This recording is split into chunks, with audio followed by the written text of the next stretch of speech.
Dom Sibley and Rob Yates will be the opening batters. Will Rose captains, Sam Hain, Matthew Lamb, Dan Mosley. I'll break off because Ollie Hallandorby is about to bowl the first ball of the season, which a little bit of bounce that's played into the ground by Burns for no run. Michael Burgess, a wicketkeeper, Danny Briggs, Craig Miles, Henry Brooks and Owen Hallandorby.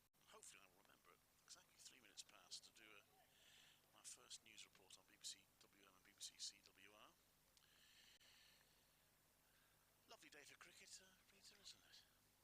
Indeed it is. I think any day is a great day for cricket if the rain isn't coming down. It certainly is one of those early season testers.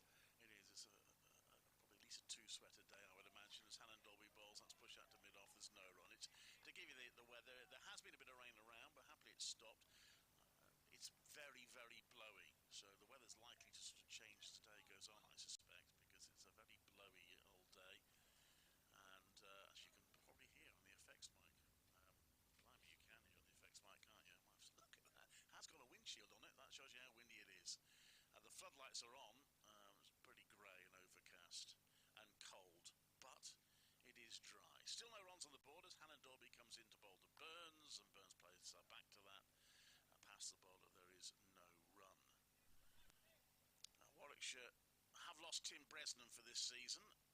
He is being replaced effectively by their overseas player Nathan McAndrew, the Australian, but he's not available until the second game of the season. So won't see him in this match. But they've got a few players coming back. Henry Brooks, who missed last season, he's playing in this game, so that's good to see. As Hallandorby comes in to bowl, and Burns just pushes out to the offside, and there is no run. And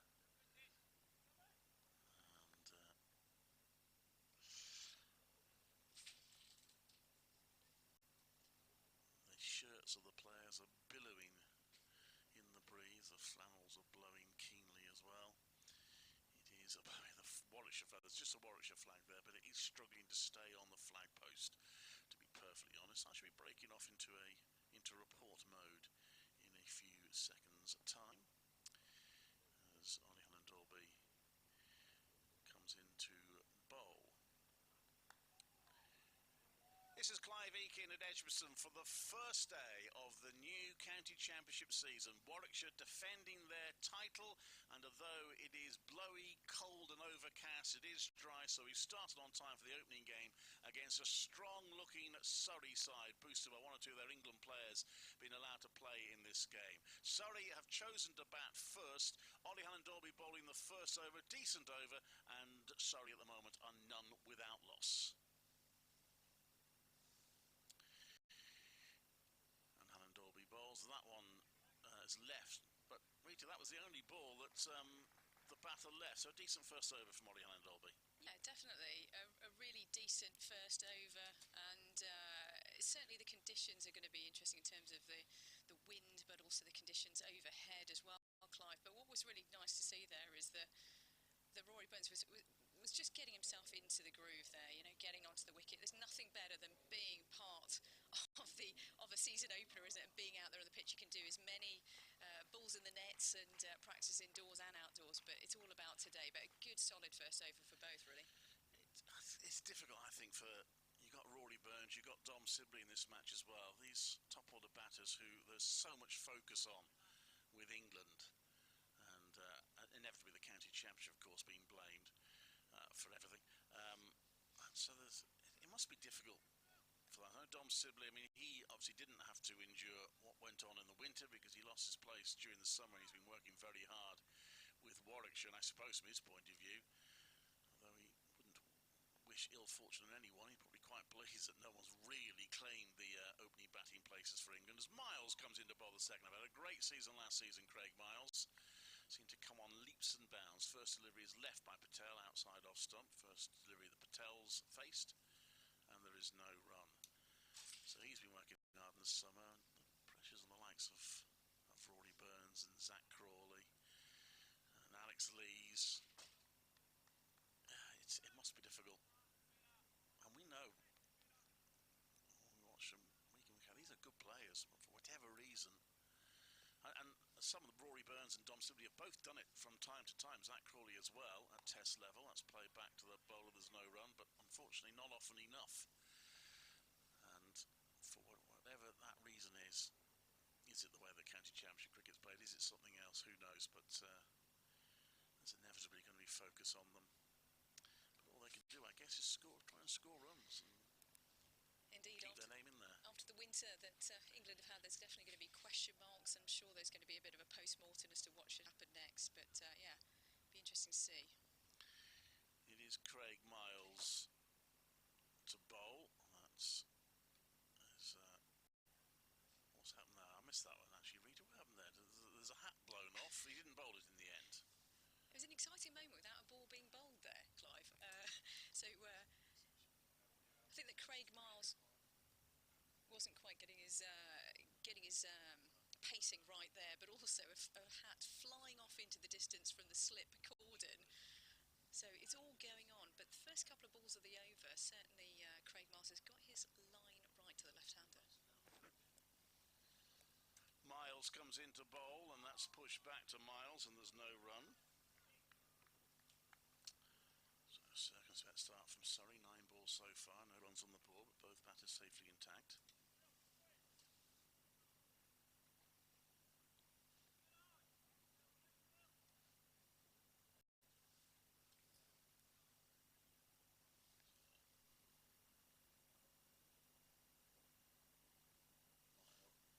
Miles, number 18 on his back, comes in. Patel standing up, knees bent, back in the air, and he hits the first runs of the season. Shortish delivery from Miles, and well punished by Burns. He's whipped that away to back of square leg for 4. That'll make him feel good at the start of the season. Yeah, Ryan Patel seeing that pretty early, and there's nothing better than getting your first runs on the board, and a really nice stroke out to the onside to the sort of square leg boundary. Yeah, nice feeling if you're an opening batsman to get the runs on the board. So 4 without loss. Now, you can follow what's going on in all the games. Why are you listening to us? If you go to the BBC Cricket page, you might already be on it to get the link for this commentary. We have our live commentary page, and there's a little tip and run by Ryan Patel. He's going for a quick run. That's well run. Well judged single, called through, I suspect, by Rory Burns. Will Rose onto the ball, but they made it pretty comfortably in the end. A bit of a dash, but a good single, 5 without loss. So you can follow all that's going on in all the matches, including this one, on the live cricket page. Adam Williams and Jed Scott are on duty today, keeping across all that's going on, taking your comments as well, and providing a bit of colour for what is weather-wise a drab opening day of the season, but it is the opening day of the season. Back to 2 divisions, of course. So it is actually the first time the current format's been used, as Miles comes into bowl, right arm over, and that's Burns. They've gone for a quick single there. This one could be tight. Goodness me, that might well have been out if Miles had hit. And he missed. There was a bit of hesitation between Burns and Patel, and well, though they'd run the previous single, that was a lot less certain, and they may have just got away with one there. 6 without loss at the end of the second over. Certainly was a very, very tight run. I'm being fair to the batsman there. Not sure it should have been called through, but I think if the bails had gone flying there, we could have had our first wicket this morning. Very, very tight, but Surrey is showing some real intent here already to get the runs ticking over at this early stage, but dangerous running there. Yeah, they survive it.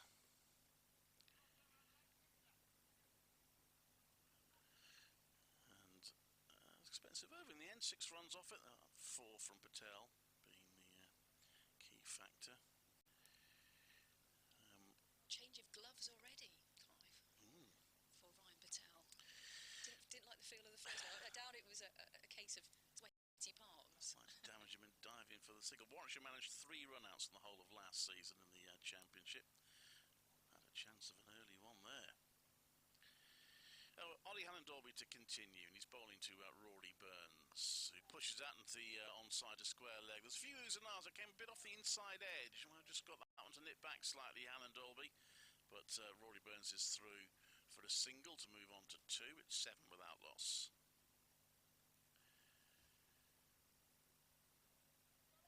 Certainly lots of trousers fluttering in the wind this morning.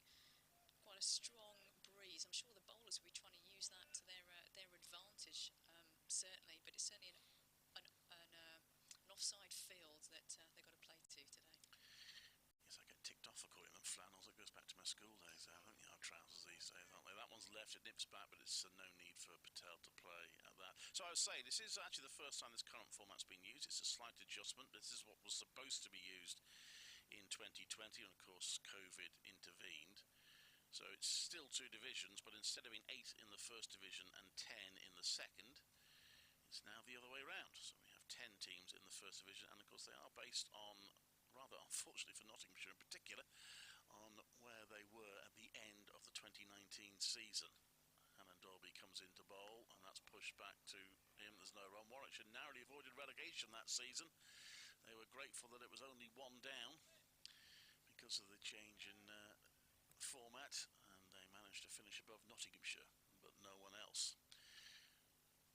So we're back to that.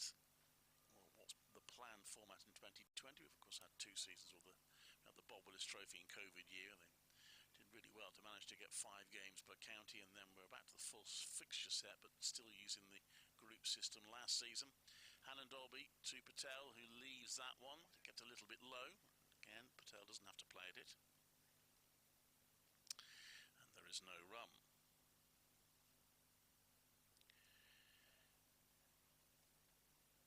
And it's 2 up, 2 down. And good to know who knows what we're going to have for future seasons, given all the various arguments and proposals going on. One thing that does slightly irritate me is when people claim that county championship fans don't embrace change. The amount of change we've had in the county championship, as Hannon Dolby bowls, a bit of bounce there, it's played down to the offside, there's no run. So the amount of change we've had in the county championship over the years. When I first covered it, there were 17 teams playing 3-day cricket, then it was 18 teams playing 3- and 4-day cricket, then it was 18 teams playing 4-day cricket, and then it was 2 divisions of 9, 3 up, 3 down, then it was 2 divisions of 9, 2 up, 2 down, then it was first division of 8, second division of 10, then we had the group system, and now we've got first division of 10 and second division of 8. So I think county championship fans have accepted more than their fair share of change over the years. Last ball of the 3rd over, Hannon Dolby bowls. Oh no, he doesn't. It is very blowy out there, which I think is putting the bowlers off from time to time, so we'll nip back. It's good to see there is play in most places. There's no play in Northampton at the moment due to rain, and no play at Leicester. I think they're playing everywhere else. 8 fixtures in total in this round.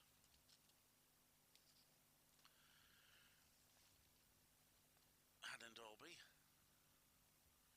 into bowl again, right arm over, and it's just pushed a bit off. There's no run. So just 1 run from Ollie Hannon Dolby's 2 overs so far, and Surrey are 7 without loss after 3 overs, having chosen to bat first. I think there was a bit in there for Ollie Hannon Dolby, certainly in that over. I think he'd be pleased with the glimpse of extra bounce. It's fair to say in that particular over, but isn't it great to have the format back again, Clive? Are you pleased that you mentioned so much change over the years, but it's great to get at least a consistent format back, surely? Yeah, look, I quite enjoyed last season's format, but I am a fan of 2 divisions. I think it was in an ideal world, I think it'd be 2 divisions of 9, but I can understand why it isn't, because that would make fitting the fixtures in all that harder, because every time you have a set of fixtures, 2 teams would have to miss out. Miles comes into bowl, and that's played to the leg side for no run. But no, I think 2 divisions works. Of course, there's going to be scrutiny now, and we have to be honest. I'm a big county championship fan, and we have to be honest. There is going to be discussion because of England's failings.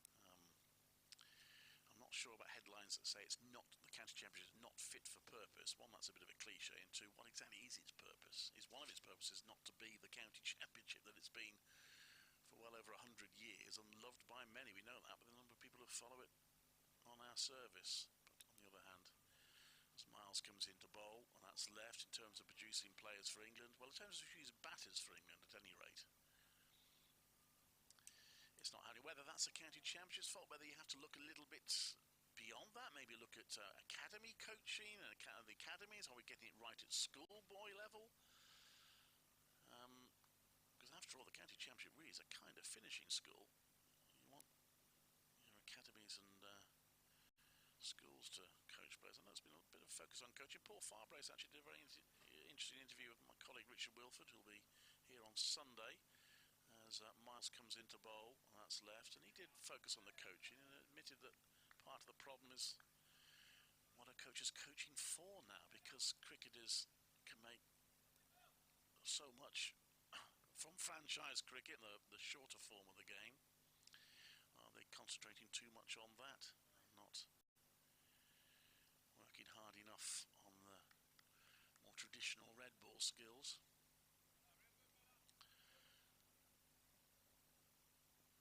Craig Miles comes into bowl to Burns, who pushes that to point no runs. Looked pretty comfortable so far, Rory Burns, against some lively bowling, as you've been saying, Rita, but he's looked pretty solid so far. So far, so good. Certainly the first ball of the over. I think Rory Burns may feel like he missed out a little bit there in terms of pushing it into the onside, where there's plenty of room to accumulate some runs there, but he's moved on pretty nicely in focusing on the next ball. But I think the debate about red ball cricket will go on for an age, won't it?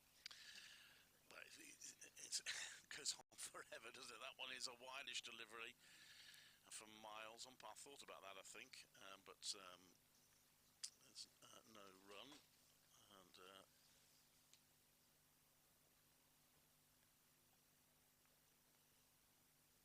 umpires are not written on my scorecard. Tim Robinson's one of them, I know that.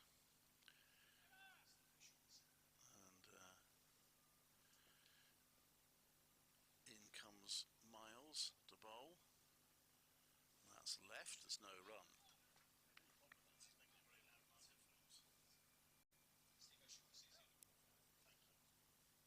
Steve O'Shaughnessy's the other umpire. I'll bring Mark Church in at the end of the next over.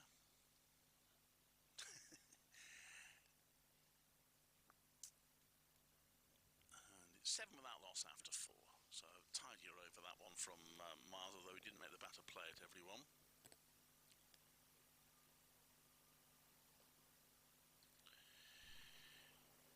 How many layers do you think the umpires have got on today?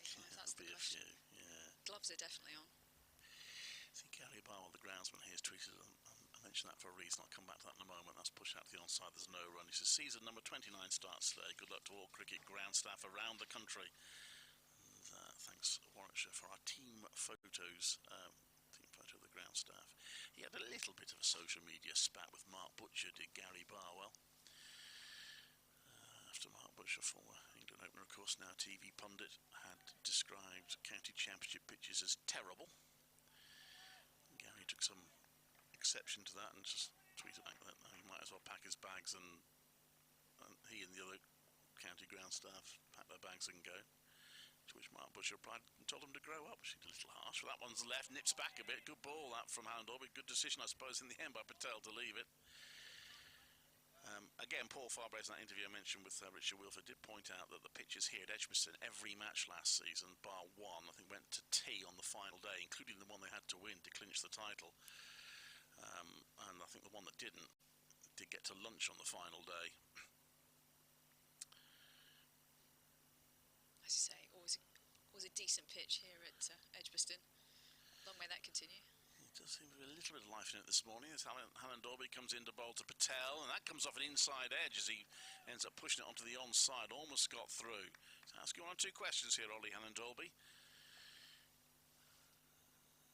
The slip cordon was certainly exciting, or getting more excited about that one. I think Ollie Hannon Dolby's got something to play for here. Ryan Patel doing a bit of gardening work and just composing himself for the next delivery. But yeah, there's definitely something in the wicket here for the bowlers, certainly for Ollie Hannon Dolby as well. In he comes to bowl, right arm over, and that is not one of his best ones. It was wide, no need for the batter to play it. It did bounce a bit though when It's through fairly quickly to Michael Burgess. There's another bit of exciting action in the outfield there, Clive. Another hat went flying. Yes, there's going to be a few of those, I think, today. Yeah, it's going to be... was it? Okay. You don't want to interfere with play, though, do you? That's what I was always told. Make sure your tyre stays on correctly. You don't want to lose 5 runs if the ball hits your hat and it intervenes. It'll be a decision for the umpire. In comes Alan Dolby to bowl, and he just runs that nicely past the slip cord, and Patel with an open face to the bat. It's running down towards third man. It won't go all the way. Sam Hain gets to it. They're coming back for a third. That's good running. Patel, rather dominating the run scoring at the moment, is on to 8 out of 10 without loss. Yeah, thick edge there from Ryan Patel. Probably soft hands will be his saviour, I thought. Yeah. How much intent there was in play. Maybe he didn't mean it to go quite as fine as he did. I think there was some element of plan in the shot.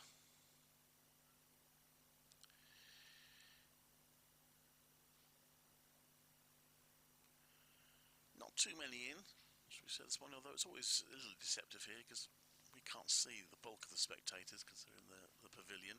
Alan Dolby bowls. Again, that's a little wideish and left by Rory Burns. 5 overs gone. No success for Warwickshire. They haven't let Surrey get away, but they're not making inroads so far. Surrey at 10 without loss. BBC CWR, BBC WM, BBC London, BBC 5 Live Sports.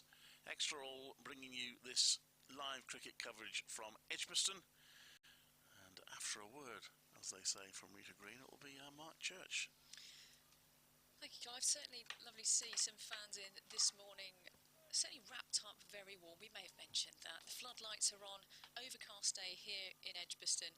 But so fantastic to see the county cricket scene back on. Certainly in the 2-division format. Craig Miles up to the wicket. Now bowls to Ryan Patel, who pushes it nicely into the onside. Going to come back for 2 runs comfortably into the onside. Good morning, Rita. Good morning, everyone. Isn't this lovely? Isn't this lovely to be back? I know it's cold out there and I know it's windy, but isn't it lovely to have cricket back? See them out there in the whites, freezing cold. I would not want to be in that slip cordon for love nor money. We both said someone might get 100 through the slips today because it'll be freezing, but pretty solid start this from Surrey. Looks a good pitch. From this distance, looks an absolute cracker.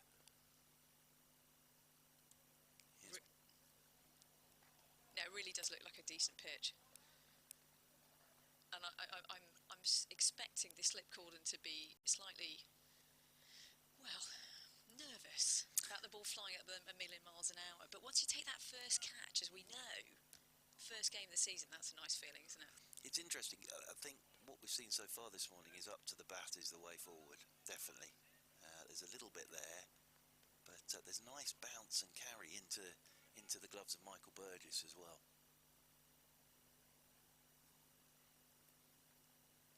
Yeah, lots and lots of carry.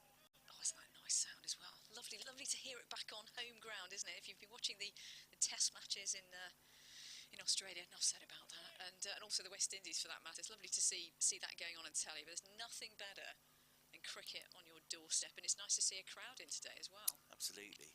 Good looking shot that from Ryan Patel as well. Big stride in. You heard the noise of that coming out the middle of his bat. Very solid looking defensive shot that from Ryan Patel. He's got an opportunity this season to try and nail down this opening spot for Surrey. It's such a competitive part of the lineup, isn't it, Surrey? I know the arguments could be for any county side, but for Surrey in particular, you look at the squad. You know, Ryan Patel's thinking, I'm in the box seat here. I've got my name on the list. I need to do something here. But, you know, there must be pressure on him as well to certainly deliver. Well, he scored runs for Surrey in all sorts of positions. He's been up and down the order. I think opening is his best spot. And, you know, he started the season with the opener's role. So, obviously, Mark Stoneman going off to Middlesex as Miles runs away from us, comes over the wicket to the left-handed Patel, who's forward, good-looking shot. Again, very, very positive stroke this from Ryan Patel. Through extra cover, Miles on a goodish length, and Ryan Patel just leans on that That whistles away to the boundary rope, and his second boundary got off the mark with a pull off his hip from Miles, and that one beautifully driven away. There were cries to catch it. It was a bit uppish, but absolutely flew through that vacant cover region for 4. Moves Patel on to 14, and Surrey winning the toss, batting first, 16 without loss. Lovely cover drive. Really leaned into it, slightly uppish, but pretty safe. Again, shows it's a good pitch. As Miles right arm over the wicket, he comes, and outside edge, down into the turf it goes. Good length again from Miles, but that's going to fly away down to the third man boundary rope. Soft hands again from Ryan Patel. Ball always going down, but good length again from Miles. But a couple of boundaries in the over for Ryan Patel, and Surrey winning the toss. Batting first here on this opening day at Edgbaston, and back to the old 2 divisions again. And of course Warwickshire, the champions of last year. So well done to them. But of course this year it's all a bit different. But rather nice to be back to sort of 2 division cricket, and for the players as well, knowing what they're playing. I'm not sure what I heard Clive say. I'm not sure what it will be next year, but we'll have to wait to see it. And until they put a report out and the managing director of cricket comes in and the head coach can talk about it till the cows come home. Ollie Hannon-Dalby coming in from the city end to Rory Burns. Good looking shot from Rory Burns. Hannon-Dalby hitting a length, and Burns just pushing it straight back past Hannon-Dalby, and they will pick up 3. Rory Burns moves on to 5, and Surrey move on to 23 without loss. You can see how windy it is. The Warwickshire flag down there on top of the stand, absolutely billowing.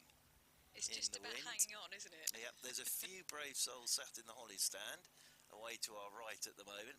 The players' dressing rooms are down below us at this pavilion end. Ryan Patel waits with that bat raised, but Hannon-Dalby again sort of blown off his run up there. The sight screen, white sheeting being used, is billowing like it's on the high seas. And we saw a bail being blown off. We've seen Slipfielder's cap blown down to third man. There might be a few delays with the breeze, but it's dry. Surrey 23 without loss as Hannon-Dalby is in short ball, and up on his toes goes Ryan Patel. Pushes this one straight back up the pitch, and Hannon-Dalby does the fielding off his own bowling, and there's no run. The interesting thing as well is a lot of written press here today, and lovely to see everybody, but they'll be keeping an eye on a few names, and Rory Burns will be one of those. The first thing I've noticed with Rory Burns is he's been working on a few things, I think, is there's no little look towards mid-wicket now. He's just standing still at the crease and picking the bat up as Hannon-Dalby, over the wicket he comes to Patel. Could leave this from Ryan Patel, and just nipping back a touch from Hannon-Dalby. Tall lad, Ollie Hannon-Dalby, and taken by Michael Burgess, moving away to his right. So there's no pronounced look towards mid-wicket now from Rory Burns. Just looks a bit stiller. Not quite as many moving parts for Rory Burns. He's made those tweaks in his game, certainly, and I bumped into him, by the way, this morning, looking extremely relaxed, so I'm sure he's excited about actually proving a point this season for, well, both basically for Surrey and for England. Hannon-Dalby is in to Patel, and that's very wide outside the off stump. Umpire Robinson will have a little look at that, but keeps his hands down. Umpire O'Shaughnessy away to our right, looks like he's wrapped up for the Arctic. Can't see his face. He's got one of those, I'm not sure what they're called, where sort of a scarf around his face. Is it a snood? Is it, Reed? Is it? Yeah. I haven't got one of those. So. But he's got his cap on. All you can see is his eyes. Ian Blackwell did that in the opening game at Bristol last year. It was a fearsome sight. All you could see was Mr. Blackwell's eyes staring down the pitch. Yes, exactly. I don't know how Steve O'Shaughnessy looks when he's skiing. As in over the wicket comes Hannon-Dalby. Good looking shot this from Patel. Back of a length from Hannon-Dalby. Up on his toes goes Ryan Patel. Punches through the offside, and they'll pick up 3. Ryan Patel comes running back for the third. Nicely played again from Ryan Patel. It's early days, obviously. We're only in the 7th over, but we both sort of looked at it this morning, didn't we? And so, it's cold, but you look at the conditions, think you want to bowl, and then sort of good point from you is, well, I wonder what the pitch is like. We can't really tell from a bit. Obviously, it's a good pitch because Surrey decided to bat first, win a toss, bat first in these conditions, and look to put a total on the board. And already the way that Patel has played, with Burns on strike, they pulled a slip out to get an extra man in at extra cover. So it's 3 slips now. Cover point, extra cover and a mid-off as Hannon Dalby is into Burns. Good length ball. Rory Burns again just lets this one go outside his off stump end of the over. Half an hour of play gone this morning here on BBC Radio 5 Extra, BBC Radio London, BBC WM, BBC CWR, on the BBC Sport website, the BBC app. I think that's about it. And 26 without loss. Burns has 5. And Ryan Patel's on 21. Well, it's good to see that the running between the wickets actually has got certainly better than the first couple of overs. They've certainly got into their stride. You're right, the wicket is looking so far pretty decent. I think that from what we're seeing here, Ollie Hannon Dalby is definitely getting more out of the wicket than Craig Miles. Certainly the wind is helping, isn't it? Wind across the pitch as well. Well, for Miles, from this pavilion end, that wind is going over his left shoulder. So for the left-hander, it will help the away swinger. As this is on the legs, though, of Ryan Patel. That's nicely tucked away by Patel into the wide expanse of space. Hannon Dalby has to come more. Ryan Patel on to 23. Surrey move on to 28 without loss. Hannon Dalby is a tricky customer from that high, awkward action, and he gets the ball to bounce a touch more than you're expecting, I think. So, and Miles, of course, had a terrific summer last summer for Warwickshire, and will be hoping to do much the same again this summer. Just looking at his stats, 37 championship wickets last year for Miles, and an average of 21. That's around the wicket he comes once again to Ryan Patel. That's very wide outside the off stump, and Ryan Patel has nothing to do with that at all. Hannon Dalby 4 wickets. It was Liam Norwell, of course, with 49 championship wickets, but not fit for the opening game of the season, Mr. Norwell. So and from a Surrey perspective as well, Sam Curran's still working with his back. James Taylor, he's bowled pretty well in pre-season. Preferred to Jamie Overton for this one, as round the wicket once again goes Miles. Solid looking defensive shot again. It's good length that from Craig Miles. Got that short extra cover in there now. Almost a catching position. Lamb in there at short extra cover, but Miles coming round the wicket now and just hitting that length. Good length. Solid looking defensive shot from Ryan Patel. Oh, the sun's out. Rita, this is rather lovely. The sun's out and the floodlights are on. It's that bizarre moment, isn't it? But let's take the sun while we can. But Craig Miles round the wicket, yeah, really trying to make sure the batsman plays. Patel again, forward he comes. Solid looking defensive shot. I think Miles will just crack away at this length now. First ball of the over, a bit too straight, tucked away nicely by Ryan Patel. Yeah, the floodlights have been on since the start. The big E's in the sky. I've only been coming here many years. I only worked out 2020 finals days what the E stood for. Go on. Well, Edgbaston. Oh, yeah, yes, that would make sense. Yes, you see, but I've been trying to think what it was. But yeah, as round the wicket once more comes Miles, and shot from Ryan Patel, short and wide, and he's leant back. Caribbean shot that from Ryan Patel, away through backward point. That has whistled away for 4 runs. Little short, little wide, but there was a flourish on that from Ryan Patel. He's on to 27, and Surrey move on to 32 without loss. Yeah, right. Ryan definitely picked that up really, really early, didn't he? Patel, I love that stroke. I love playing that stroke. I love seeing that stroke. Yeah, I think I got a feeling that he's been waiting for that type of delivery for a few overs now. But anything in that, short and wide is going to get dispatched to the boundary. Yeah, it's a patience game this already. Miles lost the patience game after 3 balls there. Had been hitting a good length.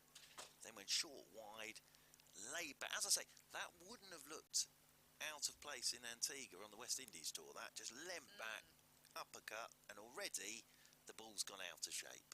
So we're into the 8th over, and already the ball's gone out of shape, and umpire O'Shaughnessy has just given it straight back to Miles, because obviously in these conditions this one's not swinging.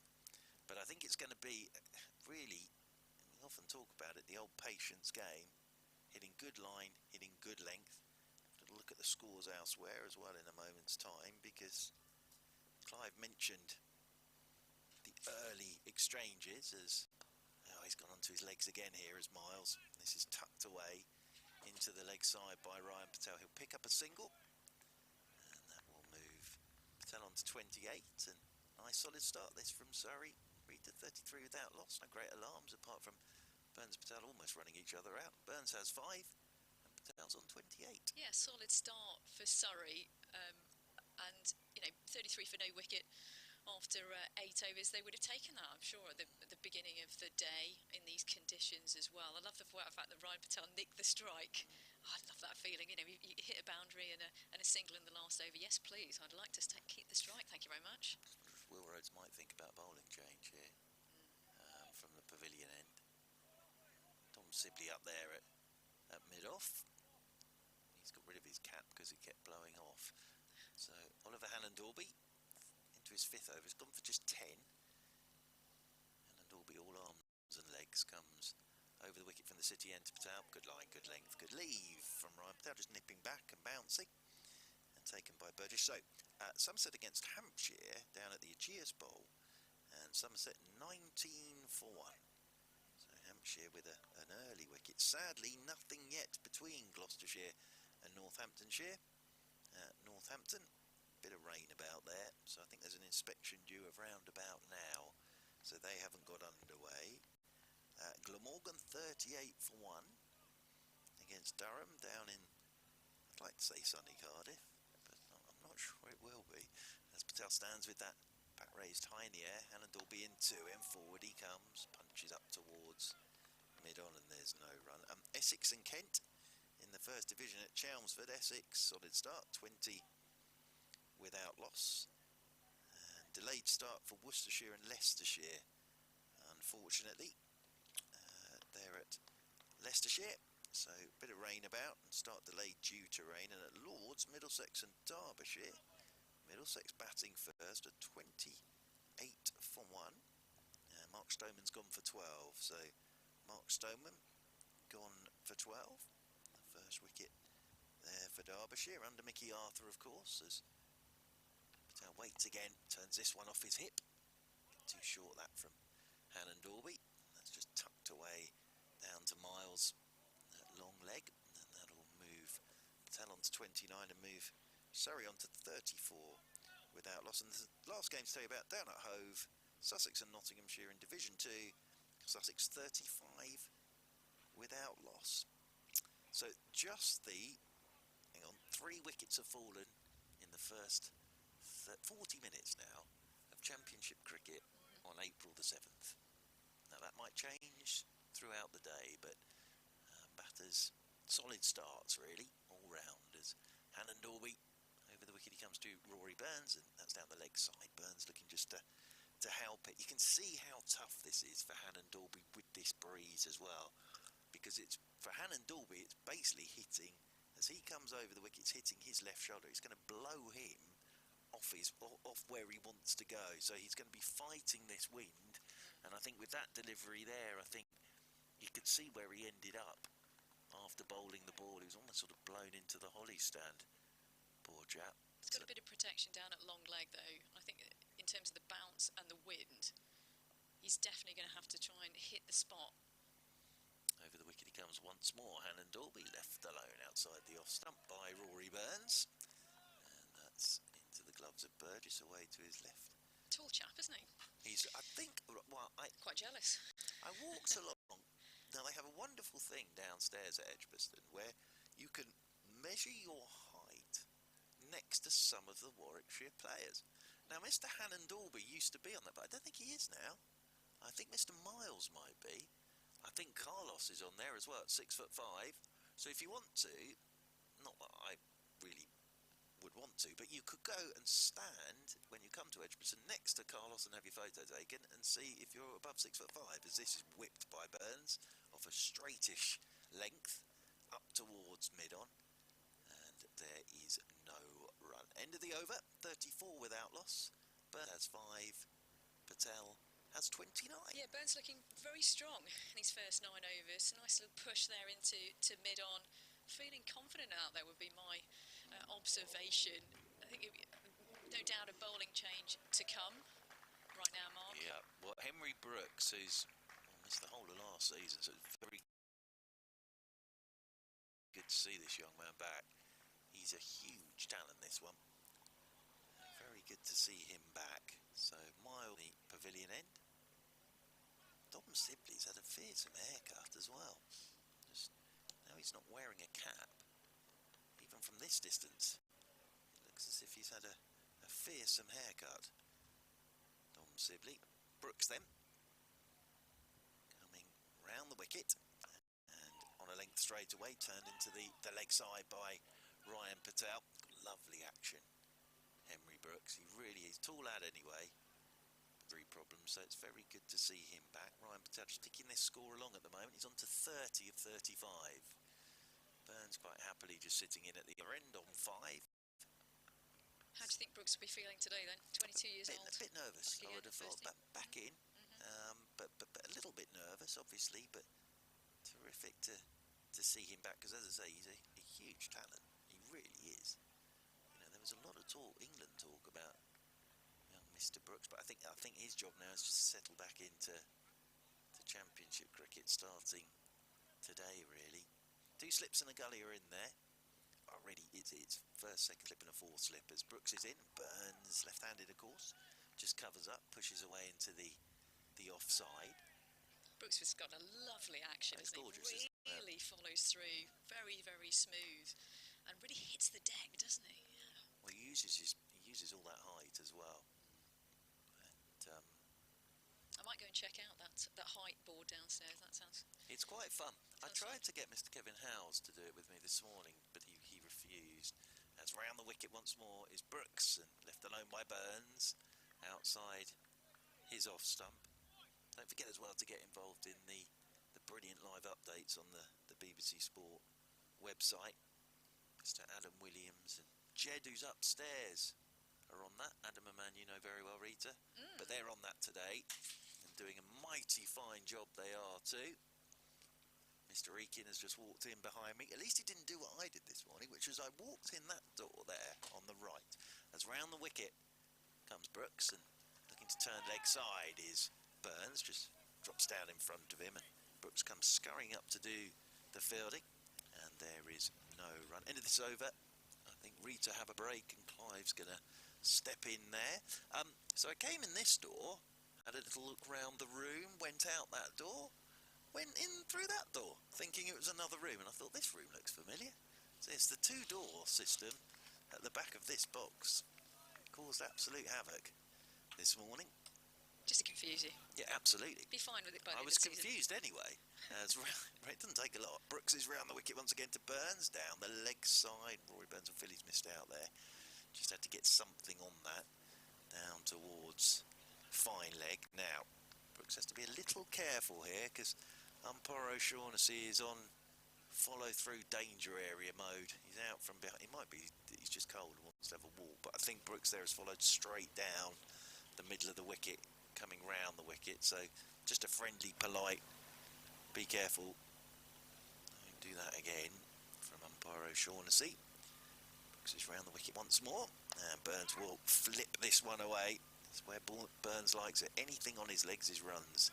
He'll pick up a couple here, out towards Ollie Hannon-Dorby, and whipped back in. Rita Green, thank you. Rita with us throughout the day here on BBC Radio 5 and BBC CWR,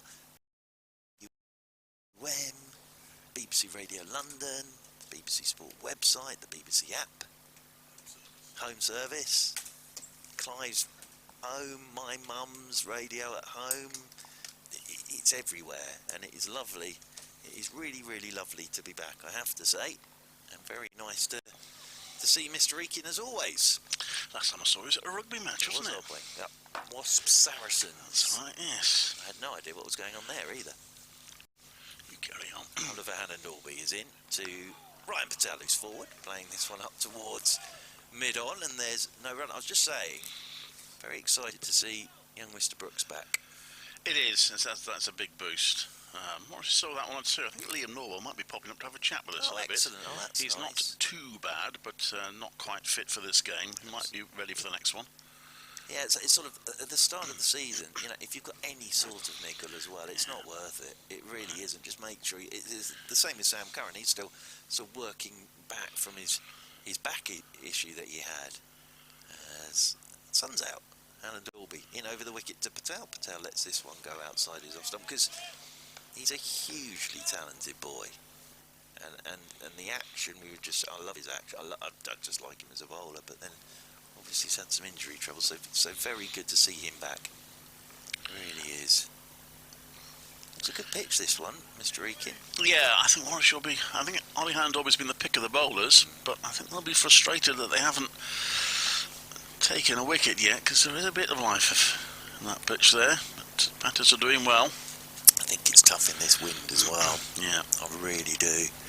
Hannon Dalby over the wicket he comes once again, and this is driven off a thickish edge by Ryan Patel. Just played it on whips as much as anything, and that has flown off down to the third man boundary rope for four. Wasn't in control of that, but the width on it just enabled him to throw his hands through it, and that whistles off down to the third man boundary rope, because you can see Hannon Dalby in this wind hitting him. You know, he's a very sort of thin, upright character anyway, but you can see it's quite tough for him to get to the crease. And that one just pushed a bit wide, and Ryan Patel throwing his hands at that and absolutely whistled off. Patel's on to 34 here, so it's a very nice start to the morning for Ryan Patel. And Dalby once again. Over the wicket he comes. That's too short. This will be pulled away towards the Hollies stand. Has that gone all the way? It might have done. Yep, too short from Hannon Dalby. And it's on the hip of Ryan Patel and swung that straight into the Hollies stand for six. Bit of wind behind as well. That's the other thing. He's got wind behind on that shot. So Ryan Patel's on to 40. Now to 47. And Surrey move on to 47 without loss. First six of the season then. He's played some good aggressive shots, Ryan Patel, while Rory Burns has been very solid at the other end. Patel stands again with that bat raised as Hannon Dalby's into him. Short again. Ryan Patel's up on his toes, just pushes this one out into the covers. Takes another single. Patel will move on to 41. I think what Will Rhodes will be thinking, yeah, it's tough in these conditions, but it's been a bit both sides, hasn't it? It's been quite tough for him to sort of get any control whatsoever. Runs through the covers, runs through the leg side. He's actually warming himself up. He's the captain. It may be that he's just freezing, but it looked as if he was just turning his arm over, ready for a bowl. Burns back onto strike to Hannon Dalby, and he lets this one go outside his off stump end of the over. Surrey off to a good solid start here. Ryan Patel has 41 of 40 deliveries. Rory Burns has 7 from 26. And Surrey win the toss, batting first. Clive Eakin, 48 without loss. Nigel's been in touch by email from Wirral. Lovely. Besides Wirral, because it is, I'm from there as well. And people say the Wirral, but that's not quite right. It's either Wirral or the Wirral Peninsula. Take your pick, but it's not the Wirral, strictly speaking. No. Anyway, Nigel says, not even Easter yet, and already the season has begun. Wonderful. So good to have you all back on the air. I've made sure that my radio is fully charged for the day. Excellent news. I'll kind of ask a question in a moment, which I did sort of deal with earlier, but we'll come to that in a minute, as that one's pushed out to the offside. Brooks bowling. Patel has no run. He says, can anyone explain why, if there are 18 first-class counties, the divisions are not split equally? Looking forward to being with you for as much of the summer as possible. Great to have you, Nigel. I think one of the reasons will be just, it's already a bit of a struggle to fit all the rounds of fixtures in. If you have two divisions of 9, you actually effectively have to put in extra rounds of fixtures, because every time you have a set of fixtures, 2 teams can't play. And that one is pushed out to mid-off. There's no run. Now, I know it's not a full round here, but I think we've got 16 teams in action this round. I'm not quite sure why that is. Yorkshire and Lancashire are off. Yeah, but I think that is one of the reasons. It just makes it easier. You can have all 18 counties playing at once when you have even numbers in both divisions. The Wirral Peninsula. Wirral Peninsula, I like the yeah. sound of that. Peninsula. Well, I've not heard it. Yeah. Sounds lovely. In comes Brooks round the wicket, bowls. Got a little bit of Ennis play to mid-off. There's no run. It's better. That's better from Henry. That's the length to Ryan Patel. Ryan Patel, it's a solid-looking shot, but wasn't quite to the pitch of that. And the other thing with coming round the wicket on that sort of length, Ryan Patel will be tempted to work round that front pad. Kept the bat solidly straight there, did Ryan Patel. Might be my imagination. It looks to me he's going off a slightly shorter run-up than previous times. Brooks, he comes into bowl. That was a little bit wide, but Patel can't get it past the inner field. Plays it straight to Matt Lamb. There's no run. The ball is pinging off that bat of Ryan Patel this morning. He's timing everything. Looks in very good nick. Made some runs in pre-season. As I say, it's an opportunity for Ryan Patel to nail down this opener spot. Well, they are trying to tempt him by the looks of things. They've dropped a man back on the square leg boundary. So we'll see if Brooks bangs us in short. And it's a long boundary on that side. That's the onside as a left-hander. Patel looks at it. The bowling coming from the pavilion end. He was a bit of a bluff because he bowls that short. It's played back to him. There's no run. I had to stop myself saying double bluff because I think people use double bluff when they actually mean bluff. You think about it. Yes. Remind me not to play cards with you. 48 Right. without loss. A double bluff is where you pretend to bluff but don't bluff. No. Oh, I see. In comes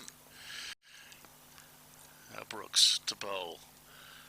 Patel works out nicely onto the leg side for a comfortable single. Takes him on to 42, 49 without loss after 12 overs. Very good start by Surrey, who won the toss and have justified their decision to bat first. Yeah, and sort of on weather watch at the moment. I wouldn't say it's ideal conditions, Not tropical, is but it? it's dry.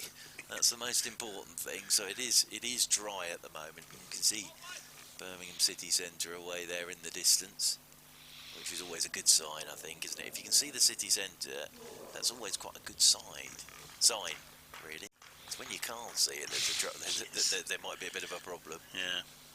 Alan Dalby is coming out the attack. 6 overs, 1 made, none for 22. Started well. I thought maybe just lost his way a little bit at the end of that spell, but first few overs asked some questions. Will Rhodes is coming on now, bringing himself on the skip, and Rhodes bowling his medium pace, and he's useful, is Will Rhodes, with the ball. Especially when Alistair Cook's at the other end, he always gets him out. Well, Sir Alistair Cook, sorry. 26 wickets last summer. I think 24 Alistair Cook. No, 24 Ray Cook, were they? Every time he turns up. Not a bad rabbit to have, is it? It's really? It's It's nice. quite good, that. So, yeah, Will Rhodes here. He's going to start with a pretty orthodox feel for his pace of bowling. Slip gully, backward point, cover, mid-off, mid-on, mid-wicket, deep backward square, long leg. Rhodes then round the wicket on a length straight away, right on round the wicket to Ryan Patel, who drills this again off the front foot. And the fielding's neatly and tidily done. Away there at cover by Sam Hain. Yeah, sorry, batting under the floodlights here on this opening day. Won the toss, batted first. Looks a good surface, this. Really does. Patel waits once more as Rhodes bustles in, round the wicket he comes, short delivery, and up on his toes goes Ryan Patel. No Tim Bresnan, of course. No, he's having retired. He's effectively been replaced by Nathan McAndrew, the new overseas player. They've signed him with sort of timber. The fact that he can bowl but also score runs, because Bresnan's contribution with the bat was very significant last season. So that's why they signed Nathan McAndrew, but he's not available until the second game. Extremely good cricketer, Tim Bresnan. It's round the wicket once more. Is Rhodes short again, but with the cover there, just punched by Ryan Patel straight to Hain. Once more out there at cover. I have to admit, I did text R. Clark this morning. Obviously, his first summer in many where he's not involved for either Surrey or Warwickshire. Teaching now, he is. Is he? Yeah, doing a very fine job. What's he teaching? Latin and Greek. Blimey. Yeah, No, he's not. No, I think so. Rhodes comes. He should be there. As Yeah. Rhodes comes around the wicket once again, and this is short. That's nicely placed by Ryan Patel. Just punched off the back foot into a gap, and comes back for 2, and that's the 50 up for Surrey. So a very solid start from Burns and Patel. 51 without loss they are. We're in the 13th over of this Surrey innings on this opening day of this Championship summer of 2022. No, he's the master in charge of cricket at a lovely school, King Edwards in Whitley, and doing a very good job there. But I think he is sort of helping out in sort Other of departments. other departments. As forward goes Ryan Patel, pushes this one off the front foot up towards mid-off. And Probably do a bit no of geography. He's travelled around. He's travelled a lot, around a lot. Do a bit of Yes, geography. indeed. He had the under. I think it was the under 14, 15 B's football team. They went unbeaten. He was delighted with that. Played them in a sort of Spurs formation. He said, took it very seriously. But yeah, down at breakfast, I have to say, down at breakfast this morning wasn't the same. Seeing Ricky Clark with his full pint of milk and ice. I can Which is imagine. what he did for years at breakfast. I can imagine he's a bit of a Conte on the. And that, wouldn't you just, you ask your line manager. As round the wicket is Rhodes. Well, this will be 50 for Ryan Patel because he has swung a short ball straight into the Hollies stand again. What an innings this has been from Ryan Patel this morning. His second 6, too short from Rhodes at that pace. It's not a long old carry really there for Ryan Patel, and it's his 50 off 52 balls, and it's his second 6. And he looks in lovely nick for April the 7th. Not the best bit of bowling, but nicely put away by Ryan Patel. Rory Burns at the other end's on 7, and 52 balls. Ryan Patel moves on to 50. This is turning into a very dangerous innings from Warwickshire's point of view. Patel hit the first shot. The sign of it came something like, I think it was the third over the second over, I think it was. They faced about 9-10 balls without scoring, and then suddenly he whipped one away for 4. As Henry Brooks comes into bowl to Rory Burns, who plays that to mid-wicket where it's cut off. There's no run. Well, the interesting thing, Clive, is there was I banged on about this so many times. There was a one-day game last season at Guildford where he went out there to bat. I've always said he went in as Ryan Patel, and he came out as Brian Lara and smashed 100, and he's not looked back since then. And he's just playing his natural positive game now. In comes Brooks, and that's played down to the ground by Burns. And you can say that Burns has been circular, but actually you look at it, he's only faced 28 balls, whereas Ryan Patel has faced 52. So Patel's dominated the strike as well as the run scoring. But this is perfect for Rory Burns as well, because he can just play himself in. Yeah. But ever since that innings at Guildford, he sort of played his natural game, and there is a touch of the butchers about him as well when he's in this sort of mood. The way he pulls and drives, but it's more about Ryan Patel these days. Brooks comes in to bowl, and that's played to mid-wicket. There's no run. But it's a lovely start to the summer for him because, as I say, he's looked positive from ball 1. First runs of the summer, that pull shot off his hip for 4. A couple of 6s into the Hollies stand. Lovely drives as well. Which it might just reflect on the fact they did possibly have a chance to run him out early on. Whether he would have been out or not, we'll never know. But it was a tight one, certainly, with Craig Miles shy at the stumps, but missing. Brooks comes into bowl. A bit of bounce there. It's left by Burns. He's his bat out of the way. As I say, though, Clive, for Rory Burns, this is ideal. Absolutely ideal, because Patel's going at the other end. Fine, leave him to it. And Rory Burns, he can just play himself in.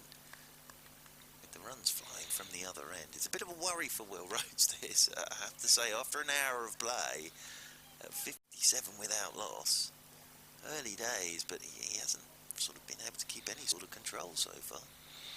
Comes in to bowl as Brooks. Quicker delivery. It's come off a bit of the inside edge onto a mid-wicket. There's no run.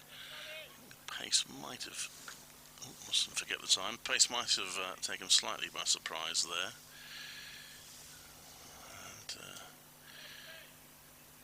Remains on 7. Brooks keeps shaking his bowling hand, his right hand. Whether it's just cold or whether he's picked up can't feel anything. A knock.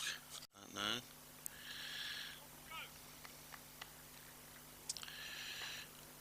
And he comes to bowl. Just 2 slips and a gully in place.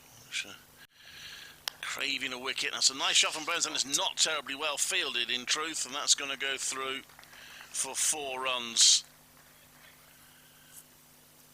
And it's 61 without loss. Fascinating shot from Rory Burns, because he's renowned for sort of whipping, isn't he? There, full face of the bat through mid-on. Lovely looking shot, that. But again, it's a sort of a boundary off the last ball of the over, isn't it? Bit of pressure build up and then boundary off the last ball of the over. Yeah. Sorry, 61 without loss. I'll allow you to continue, Mr. Eakin, because I think you're doing an update. I will be doing, yes. Very loud pigeon. We had one last year. We kept just going straight to our effects mic and making a racket. Which was slightly irritating, I must confess. Could replace me.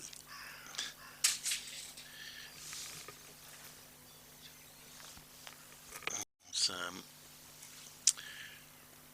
61 without loss. The score as in comes Rose to bowl, and that's pushed back. There's no run.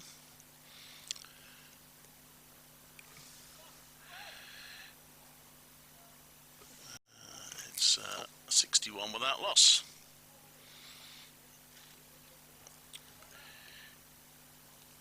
Just 1 slip in place for Will Rhodes. Just trying to stem the flow of runs here.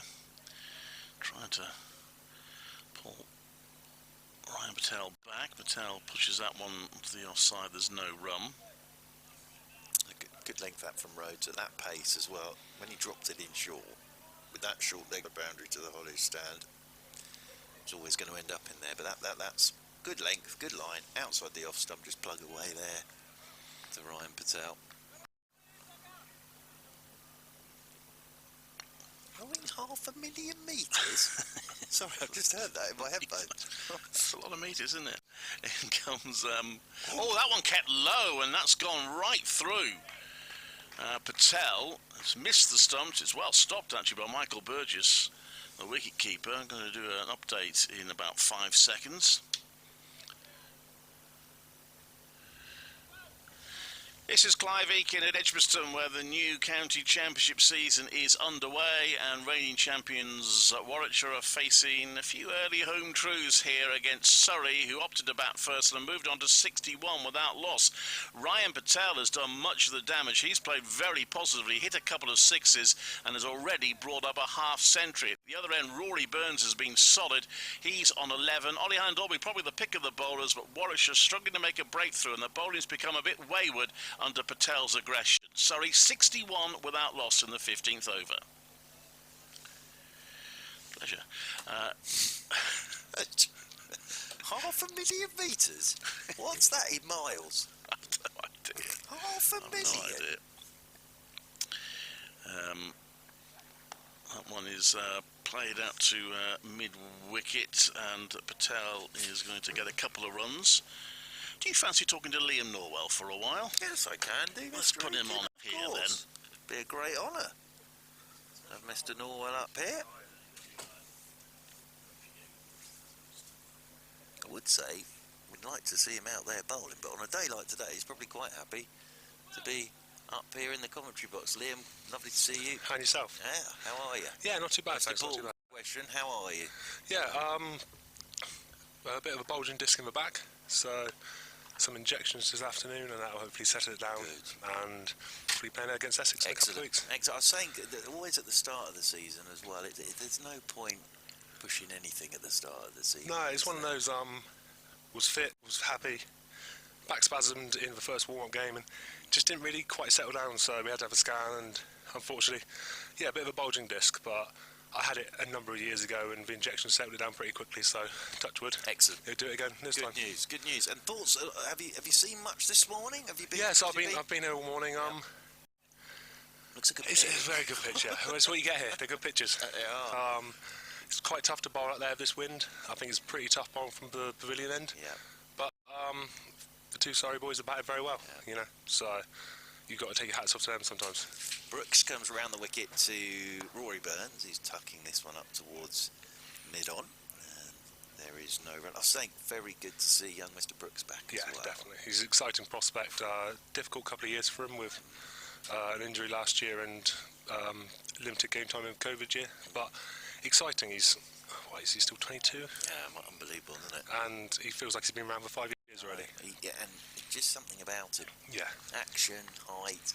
He's a lovely bowler to watch as around the wicket he comes once again to Burns, and this one's tucked away into the leg side by Rory Burns. He'll look for two, we'll just get a single, and that's one more to the total. Liam Norwell alongside us here on BBC Radio 5 and BBC Radio London, BBC WM, and BBC CWR as well.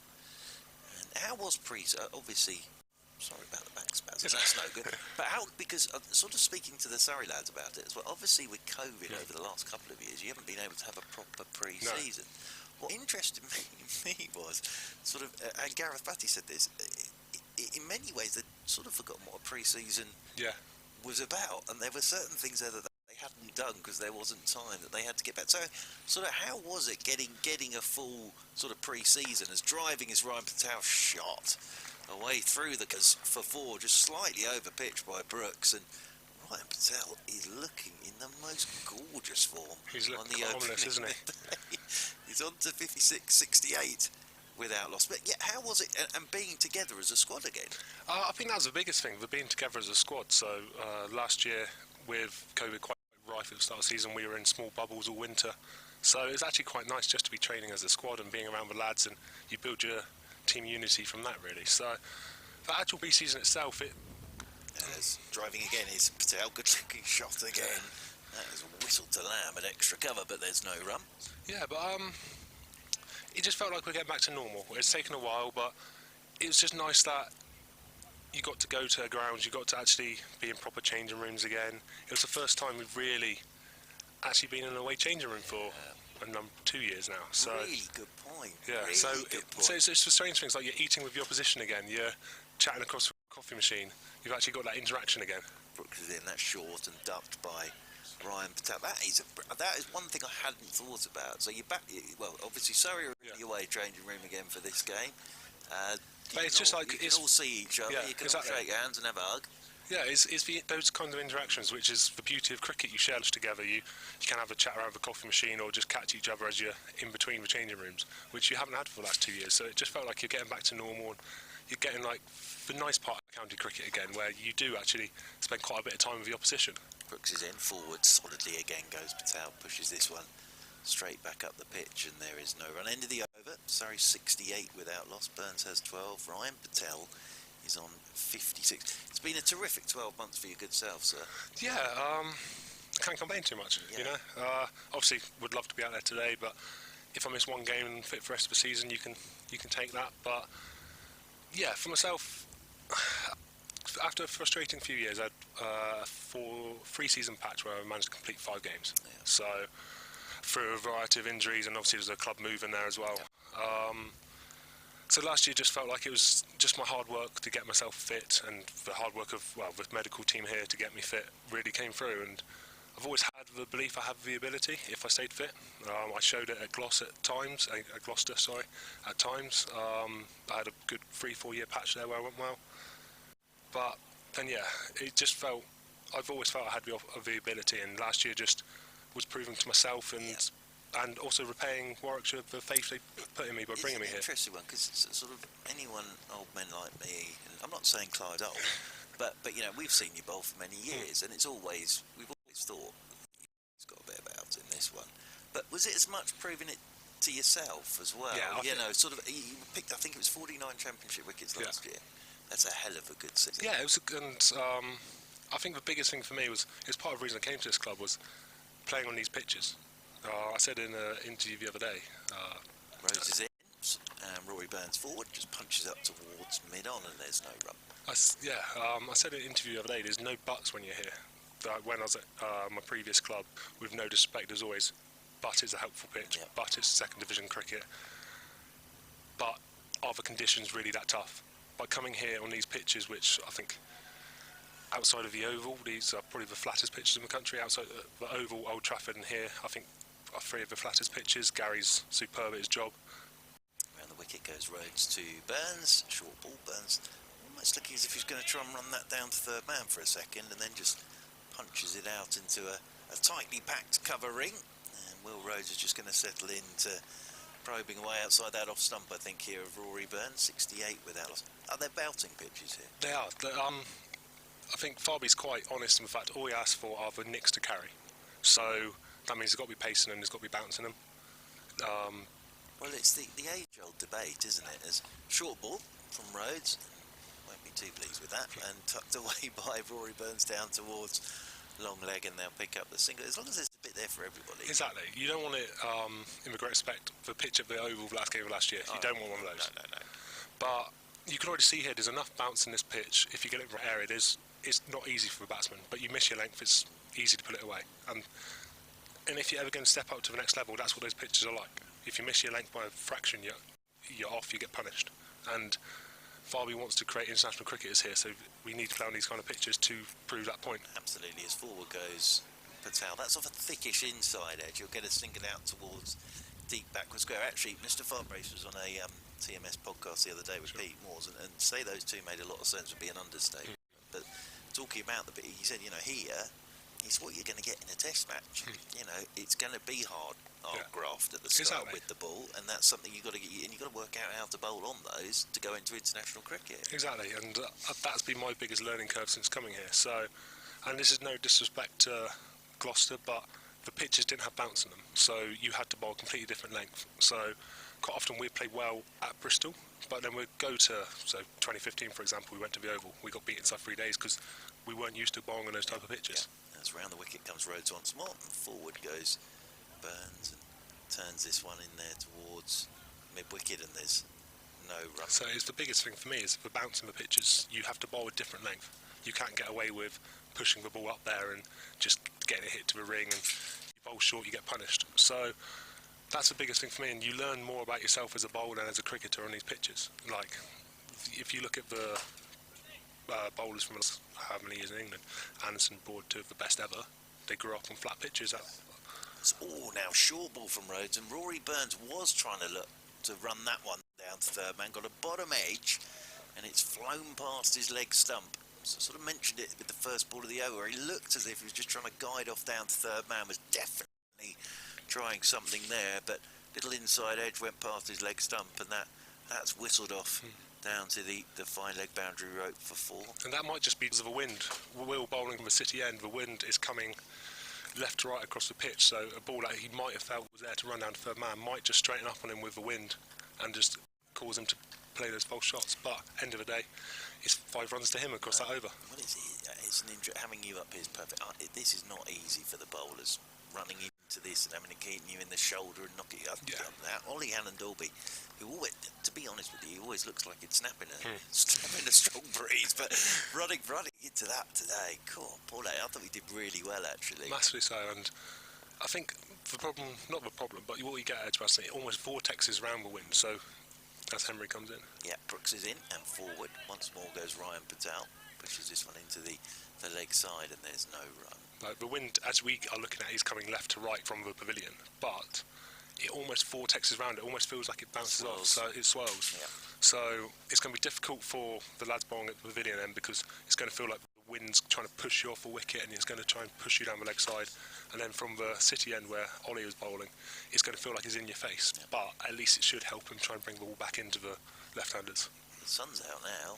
As round the wicket once again goes Brooks. Short ball ducked underneath by Ryan Patel and taken by Michael Burgess away to his right.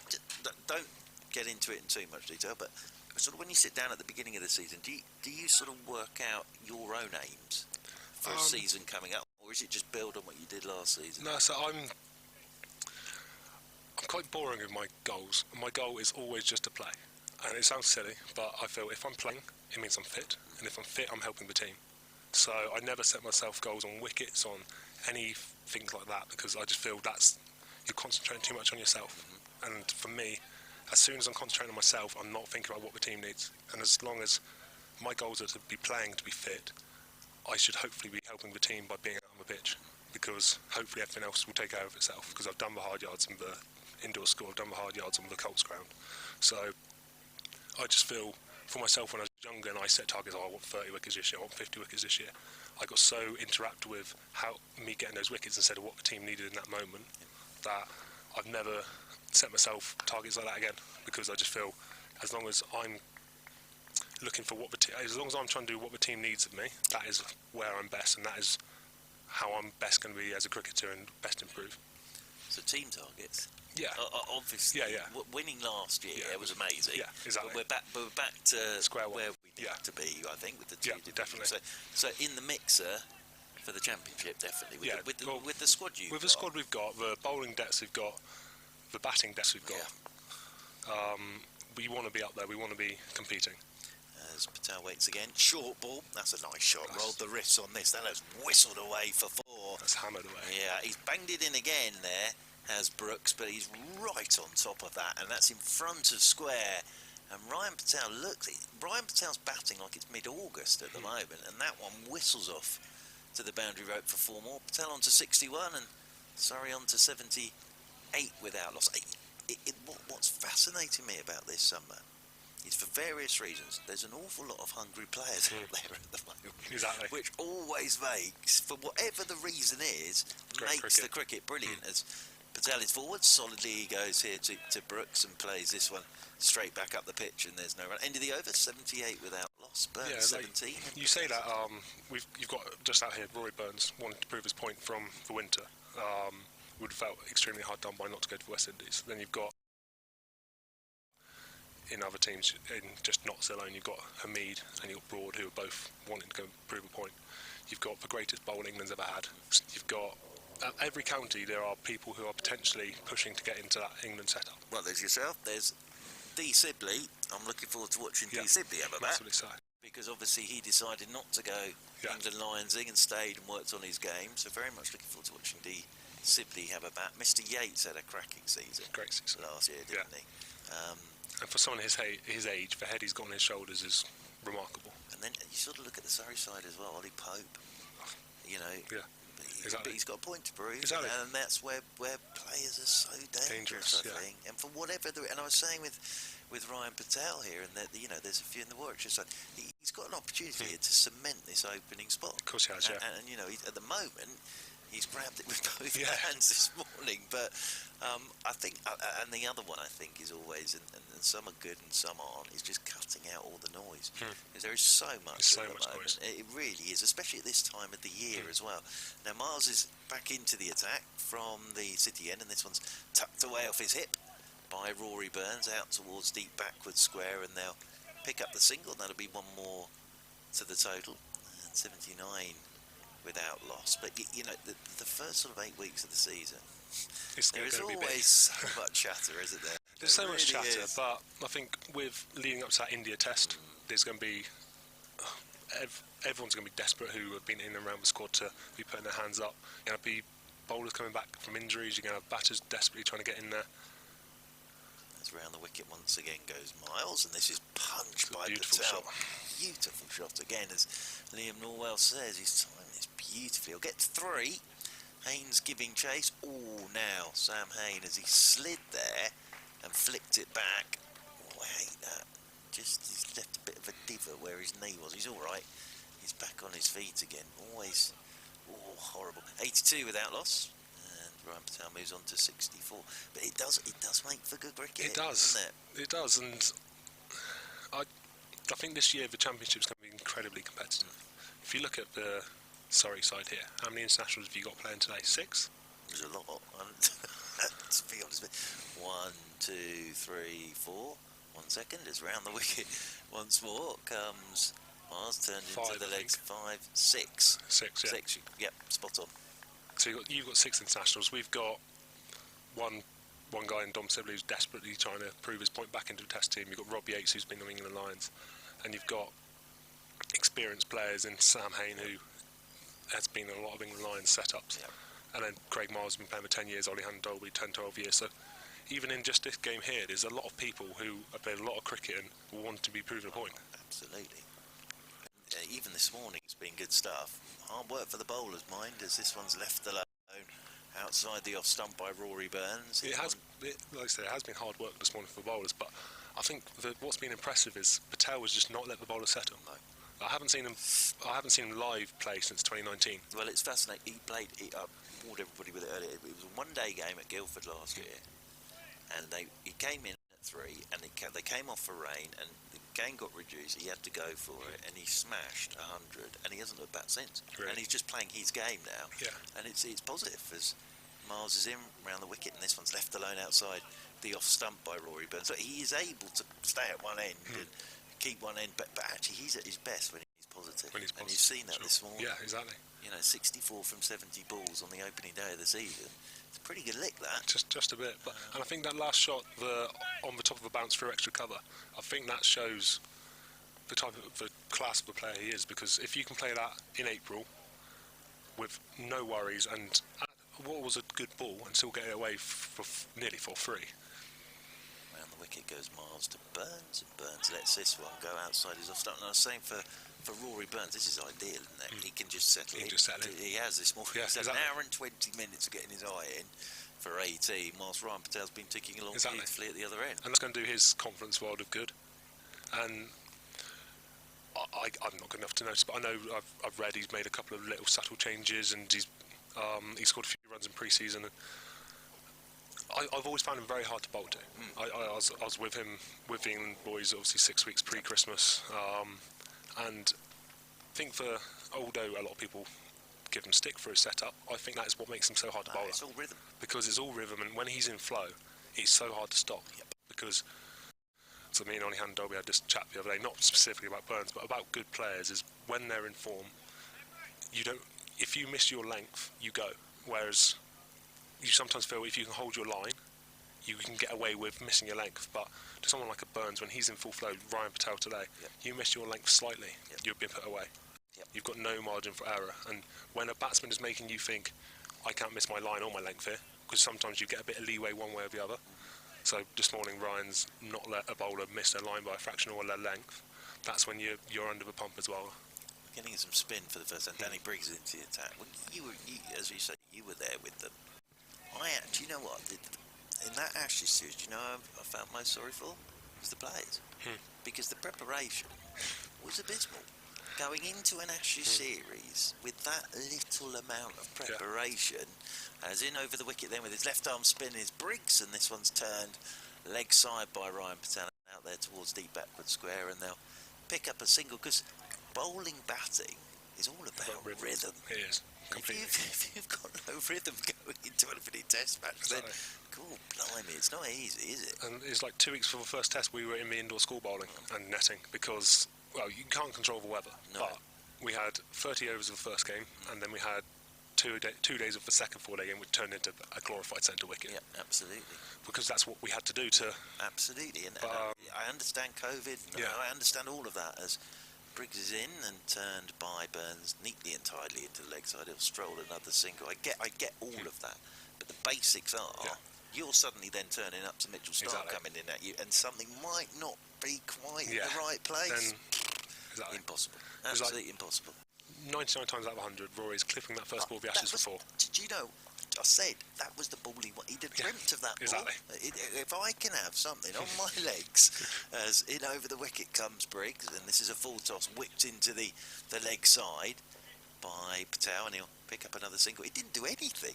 He would have dreamt of that delivery. Exactly. As it was, his alignment was slightly out, and he bowled him around his legs. So but the experience for you, superb. Yeah, loved it. Wait till Danny's bowled. He's in now, tosses this one up down the leg side, nicely taken by Burgess. Burgess. Loved it. Last year was my 11th season as a professional, 12th, and I've never had an opportunity like that. So my whole mindset was just go and enjoy it, and luckily it went quite well for me. You know. There'll be plenty more, I think. Hopefully forward, so. No, I think there will be. As forward goes Burns, drives this one out towards the sweeper on the cover boundary row. Again, Pete Moores and Paul Farnborough's very interesting about that, and it's sort of something I mentioned as well, but those two know more about everything than any of us. for me as well, the other thing here is everyone looks at county cricket. There's nothing wrong with it, but actually there is a bit of a gap from county cricket into Test cricket with nothing in between now. And I, you know, as in over the wicket again comes Briggs. This is turned by Patel into the leg side, and you've been involved with the Lions. And to me, that's the most important thing. It's that interim. So you get involved. You now know what international cricket is all about. Yeah, I have a little taste of it. Yeah, you've mixed it up with the lads that do play international cricket, and I just think that's so important. Really do. I think if there's a way of doing it, that's the best way to prepare. If you can have 2 line series in the winter, and not saying different squads, but you take a number of players, and you can not share it, but because you have to own your way onto those. But I'm not saying anyone has a go and you can share it. But there was probably that line squad we took. Well, there was 16 of us. There was probably 25 players you definitely could have taken on that tour. Yeah, absolutely. So if you could work a way, it's going to be difficult, financial and just everything involved. But if you could find a way to have a pre-Christmas and a post-Christmas Lions tour to see enough players. So important. This is short and pulled by Rory Burns into the Hollies stand. 1 bounce this time, but banged in the start of the over from Miles, and Rory Burns off the front foot. 1 bounce into the Hollies stand for 4, and Burns moves on to 24 and 90 without loss. Sorry, look, I was saying the other day to someone, I don't know why you couldn't have the Old England Lions game during the summer here. Well, they used to. So 2019, I know Dom Sibley played in it in 2019. Absolutely. Sam Hain did. I can remember they're playing the Australians. Yeah. How much of that is there going to be with touring sides these days? That's the so you could have England against the England Lions. As this is nicely played by Burns, just opens the face, runs this one off down towards third man, and that races off to the boundary rope for 4. And Burns moves on to 28. Sorry, this is a dream start. 94 without loss, and we've still got half an hour to go till lunch. Yeah, and I think those 2 last shots show quite how good this pitch is. The front foot pull well in front of square, followed by one where he's just run down through third man or a late cut where he can trust for pace and balance of the pitch. It just shows quite how good that surface is. Yeah. Now, all I was thinking was whether you could, for one championship game, perhaps before a Test series, you have here England against England Lions. You know, it's doable. It's round the wicket once again. Is Miles, punched by Burns. God, dear, he's timed this as well. As Rory Burns, I think a fingertip on it just takes some of the pace off, but Burns just beginning to tick now. He'll pick up 3, and Surrey move on to 31 without loss. The old head coach, Mr. G. Batty, will be sat there happy with this at the moment, and the batting coach, Jay Troughton. I think will be. But I think it just shows that, like you said, Burns has taken his time just to get in, and those last 3 shots have just showed that he's got the measure of the pitch now, and he's happy just to kind of put his foot down a little bit. It is a lovely start. What they won't want to do is give anything away at this point, though. Patel on 66 as Miles round the wicket he comes to him, and Patel's forward, thickish edge down into the turf and fielded by Rob Yates. We'll let you go at the end of this over, Mr. Norwell. It's been lovely to see you, though. No, thank you very much. Thank you for having me. Thank you so much for coming up. It's been an absolute joy to see you, and well, fingers crossed back very, very soon. Hopefully so. Picking up lots and lots of wickets. And yeah, fascinating. At the start of the summer, it's always very, very interesting. Well, I often sit here and think, I wonder where everyone will be in September. I wonder. Round the wicket once again is Miles. Oh dear, that's short and wide outside the off stump, and Patel so confident the man, he's trying to pull that one into the Holly stand, but he'd have done well to reach that. Banged in outside his off stump, and he's looking all that into the Holly stand. There's a few people, brave souls, scattered around the Holly stand. I should think I think that could be very cold in there today. Freezing in there. The only place of warmth is sort of down there at the city end by the scoreboard. Really, that's normally the warmest part of the ground anyway. I think is Miles is round the wicket once more. Short ball, punch back up the pitch by Patel. End of the over. Liam Norwell, thank you very much. Thank you very much. Thanks for having me. Cheers. Lovely to see you. Good luck for the rest of the season. There's a lot of it, and very, very kind of you to come up and see us. Really, really good to see Liam Norwell. Terrific summer last summer. Got on the England Lions. Absolutely no reason why that can't happen again. And I think we're going to have Rita Greens coming back in to join me, which is lovely as well. Fascinating having Liam up here, Rita. Hearing all that thoughts from him, and I think, look, don't panic, everybody. It's a back spasm, so he'll be back pretty soon. I think very sensible, actually, especially on a day like today. You know, the weather plays its part with anything like that. If it's cold, oh dear. Danny Briggs, it will be from the pavilion end on his left arm spin to Rory Burns. That's very short, and Burns will just open up his feet and tuck this one into the leg side, and Rory Burns moves on to 32 and 98 without loss. This is not a day to aggravate injuries, is it, as you say? No. And yeah, but big boots to fill here in terms of taking over from Liam. But yeah, and great to hear his insight as well over the winter period and what his thoughts and dreams are for the season. Yeah, as Briggs is in over the wicket once again, and this is turned by Patel into the leg side. He'll pick up another single. I think that's one area that doesn't get enough of a mention. That England Lions, England Academy as it used to be. I think that needs to be looked at very, very carefully now, because the thing is, where else are we going to get the players from? It's going to be county cricket, and they're good players, but there is a jump now. There is a big leap.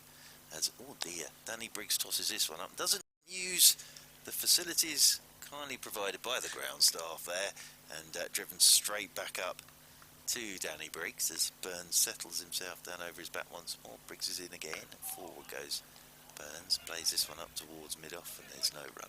He doesn't muck around, does he, Briggs, in terms of getting back to his mark? Very experienced. Yeah. Interesting, actually, you know, sort of, I think probably signed more for his one-day stuff as anything, as forward goes Burns and plays this one neatly and tidily down towards third man. That will bring the 100 up for Surrey, so what a start this is. An extremely a fantastic start. They would have bitten your hand off at the beginning of the day, wouldn't they? Sorry, 100 without loss. It's fair to say that Patel is absolutely steaming along, but Rory Burns is starting to put his foot on the accelerator, wouldn't you think, Mark? Well, yeah, I think we've seen what's happened. He's just bedded in, hasn't he? Being able to sit at the other end and just get his bearings as Briggs is in again to Patel. That's quicker. Pushed by Patel back up the pitch, and there's no run. So 100. Opening stand between Rory Burns and Ryan Patel. But yeah, I think that the England Lions, the England Academy stuff is so important. And I understand with COVID and everything, but that would be one area that doesn't get a lot of a mention, really. That's the one area I think to look at. It's got to be a breeding ground for experience, for the quality to be embedded in, and indeed confidence, isn't it? From the as you say, the gulf between, or the gap rather, between county and Test match cricket. You've got to broadcast and market the Lions in the best possible way. That has been a fantastic breeding ground for fantastic England players. But yeah, I think there needs to be more, don't you think? Well, there's very little absolutely. England about it, so look, maybe we should talk about it more as well. I'm old enough to remember there used to be England Lions or England A tours that were more exciting than the England Test tours, because it was all these up-and-coming youngsters playing in Test match scenarios. Now, I know the world's a different place now, but I just think that gap from County Championship into Test match cricket, understandably, it's a leap, and there's got to be something to get people involved in that sort of jump, and that's where the sort of Academy and Lions comes in, as Miles is in to Rory Burns. Around the wicket he comes. Burns lets this one go outside his off stump. I'll just have a quick look at the other scores. So elsewhere, Somerset against Hampshire at the Aegeus Bowl. Somerset 39 for 3. So there's been a few wickets down there definitely at the Aegeus Bowl. Yep, definitely. Gloucestershire and Northants are underway. Gloucestershire are 10 for 2 against Northants. Glamorgan 75 for 2 against Durham. As Miles around the wicket he comes once again to Burns. Oh, now Burns pulling off the front foot, top edge, no man's land. He'll get away with it, will Rory Burns. Oh, and he would have been livid with himself there if it got out to that. It's just fallen in between two converging fielders. Rory Burns was looking to put that one into the Hollies stand, but he gets away with it. And Burns moves on to 34, and Surrey move on to 101 without loss. His heart would have been in his mouth there for a second, Rory Burns. Yeah, certainly flying up in the air, big thick edge, and the fielder was definitely interested, but yeah, he got away with that one, Rory Burns. Around the wicket once more is Miles. All driving is Ryan Patel. First full shot he's played. Beats the edge. He's down on one knee looking to drive. That's interesting. Two attacking shots have almost got both openers out, but they survive. And, well, it's Ryan Patel, the way he plays. He's just looking to be positive with everything he's doing. Essex 72 without loss against Kent. Worcestershire and Leicestershire sadly hasn't started due to a bit of rain. And Middlesex 78 for 1 against Derbyshire. As Miles is around the wicket once more. And forward goes Patel. Will get runs thickish inside edge into the leg side. Pick up a single. Ryan Patel moves on to 68. And Surrey move on to 102 without loss. And Sussex, nice solid start from Sussex. 81 without loss. A name to keep an eye on yet again this season, I think, is Tom Haynes, who's captaining Sussex now. 50 not out in the opening innings of the season for Mr. Haynes. So 102 without loss. Mohammed Abbas, and I think Abbott's got a wicket in there somewhere for Hampshire. But Somerset 43 for 3. As round the wicket once again is Miles driving his Burns. Doesn't really time this. That whistles off down to backward point and there's no run. Now at the end of this over, I think Mr. Eakin is going to come in for me. Excellent. So Mr. Clive Eakin. As I say, last time I saw Mr. Eakin, we were both together at the StoneX Stadium. Wasps against Saracens. It was a very exciting game of rugby, that. As settles once more as Burns. Round the wicket goes Miles to him, and Burns drives again. Doesn't really time this. Squirts out towards cover. End of the over. 102 without loss. Surrey. Burns 34. Patel 68.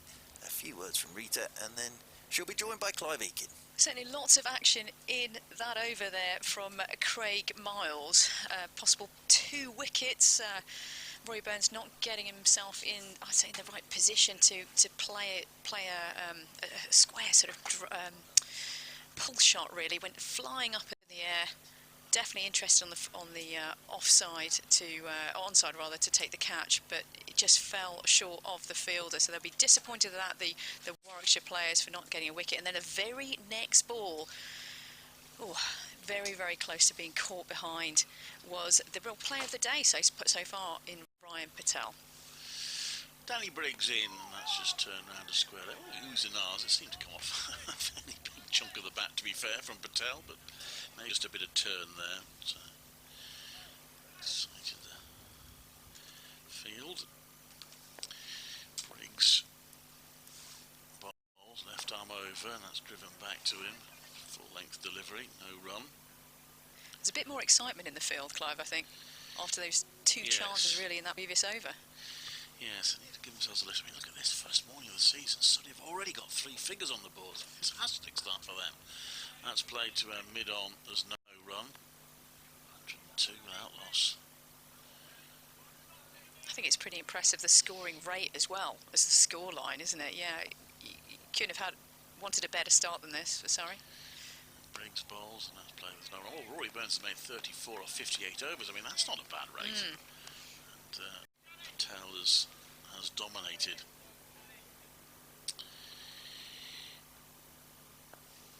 So work for Warwickshire do here. That one is pushed out to the offside for another run. 103. I think it shows Ryan Patel's confidence right now, that ball really didn't deserve to be pushed out to the offside, but he made it work. He got his footwork in the right place, got his body position there, and picked up a nice little single to keep the board ticking over. And it brings Burns onto strike. He pushes that to the offside for no run. End of the over, 103 without loss. Sorry, we're thinking we get to lunch now without any loss. What a morning that's been.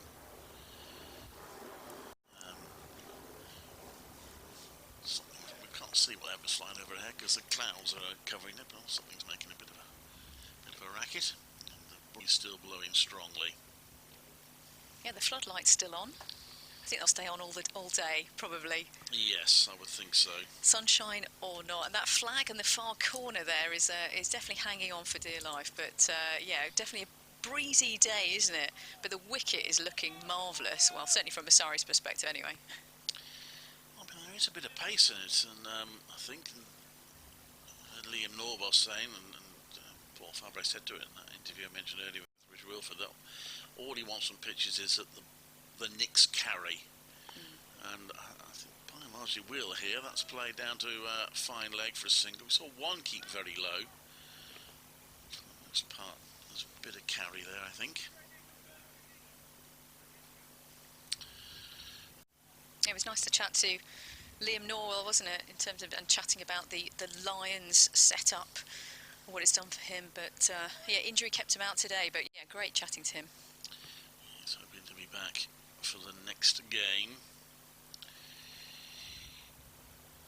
As in comes Miles around the wicket. That's left. Slightly tight lead from Rory Burns, but justified it in the end. Just have a look, Warwickshire. He conceded 7 century partnerships in the whole of last season. That did include the double century stand at Chester Street, a game against Durham, which they lost. Will Young was there, so it took so long before I was able to use the line that once he was out, the fielders needed to tell him to leave right now. But it did take a long time. Yeah. In comes Miles, and that's slowish, and it goes through to the wicket keeper, and there's no run. 104 without loss. And keeping a little eye on Sam Hain as well, who fielded a ball a few overs ago now, didn't he? And sort of tumbled over in a bit of a heap. Made a bit of a mess of his cricket white, but looking okay. You know, you always worry, don't you, on the first game of the season, with your studs get a bit stuck, and you don't want to pick up an injury, of course, today of all days. That was a pretty wide delivery from Miles. I might have thought about that, but gives the bowler the benefit of the doubt. Well, Warwickshire would not have expected an easy defence of the county championship title, but certainly discovering that it's not easy. I mean, this Surrey side does look very strong, I have to say, if you're looking for contenders. Obviously they won't have all these players all season, but they can field teams like this throughout the season. They are going to be right up there. Miles bowls, and he dances down the pitch. Burns plays a lovely shot. Now, with all due respect to Ryan Patel, that for me is one of the shots of the morning. Just shuffled his feet forward and just calmly guided the ball with some pace through the onside for 4. That is a terrific shot from Rory Burns. Beautiful shot there from Rory Burns, and I completely agree with you, Clive. It was majestic, actually. It made space and room for the shot, and pushed it down to the boundary, which is completely open on the onside, and he knew that if he made contact, then a 4 was there for the making. But you know, Will Rose has got to make some changes here, do you think, or don't press the panic button just yet? I don't know what options he's got really. As Miles comes in round the wicket to bowl, and let's play down to the ground. I mean, he could go ultra defensive, but he'd be reluctant to do that at this stage. End of the over, 108 without loss. Burns on 38, Patel on 69.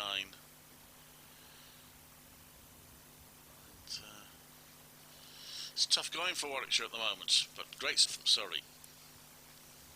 Yeah, indeed, a great start for Surrey, and yeah, as defending champions Warwickshire, that they will know throughout the season that all teams will be really wanting to get one over them, surely, you know, in terms of, it's nothing better than beating the champions, is it, Clive? You know, that comes with its own set of pressures, but Surrey are doing a great job here of, well, basically taking advantage of the toss, which they won, and batting rather well. I think it's possibly done 2 things, as Briggs gives out plenty of air, and it's played at, I think it ended up being a full toss to Patel, but he missed out, and he plays it to the offside for no run. It's possibly done 2 things. One, it's shown other teams how good Warwickshire are, and they know they'll need to up their game to play them. They perhaps came a bit under the radar last year, as that's played onto the onside, there's no run. But also, the counter to that is it should give Warwickshire a bit of belief. There were times last season when you weren't quite sure whether they really believed they were as good as they were. But after winning the title last season, they'll know. Now that's going down the leg side. Now what's that come off at? Might have come off the thigh pad. Michael Burgess has got his hands behind his back. Might just have hit his gloves. I don't think there was any bat involved. Yeah, Michael Burgess getting rather excited, but I think nothing there really to talk about of any wicket-taking sort of premise. Next one from Patel is guided down to fine leg, and it's stop. And there is one more run.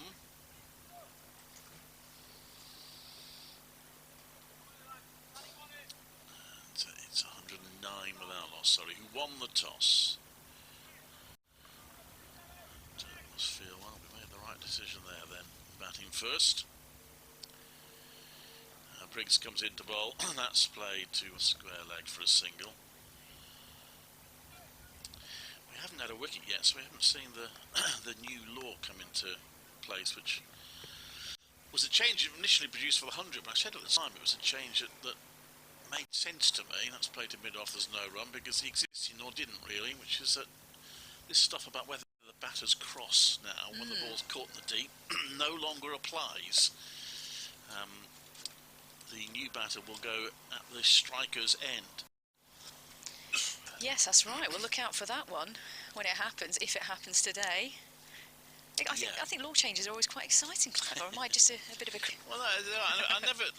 my point was I never really quite understood why it seems a bit of... When you actually think about it, we sort of took it for granted because that's the way it was, but when you think about it, why on earth should it matter whether the batter's crossed?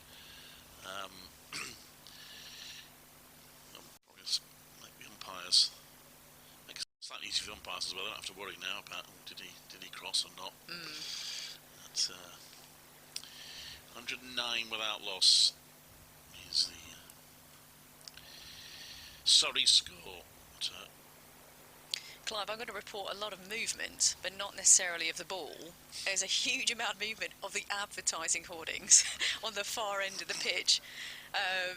It is slightly concerning me that a few have not been knocked over, but also more concerning that some are still moving. Are they going to make it onto the pitch? Well, the tarpaulin side screen there really is blowing furiously. As this one, Hannah Dobby back in the attack. First delivery short, pulled by Patel. 4 more runs. Ryan Patel, when he's got just over 10 minutes, he might be thinking, can I get a century before lunch? He's on 74. He might set an early standard for the fastest century of the season. That was a beautiful stroke, wasn't it? Ollie Hannah-Dolby really didn't do a huge amount wrong. It was just slightly short of a length. And Ryan Patel was on it like a flash. And it was off to the boundary. So it just shows how much confidence Patel has at the moment. And comes into bowl Hannah-Dolby. It's a better delivery. It's pushed him to the onside. There's no run. Well, welcome to the new season, Warwickshire. It's been a pretty miserable morning for them in the field, chasing the ball around. Cold, sweaters on, hands in pockets, hand warmers no doubt. Probably lost their effect by now. And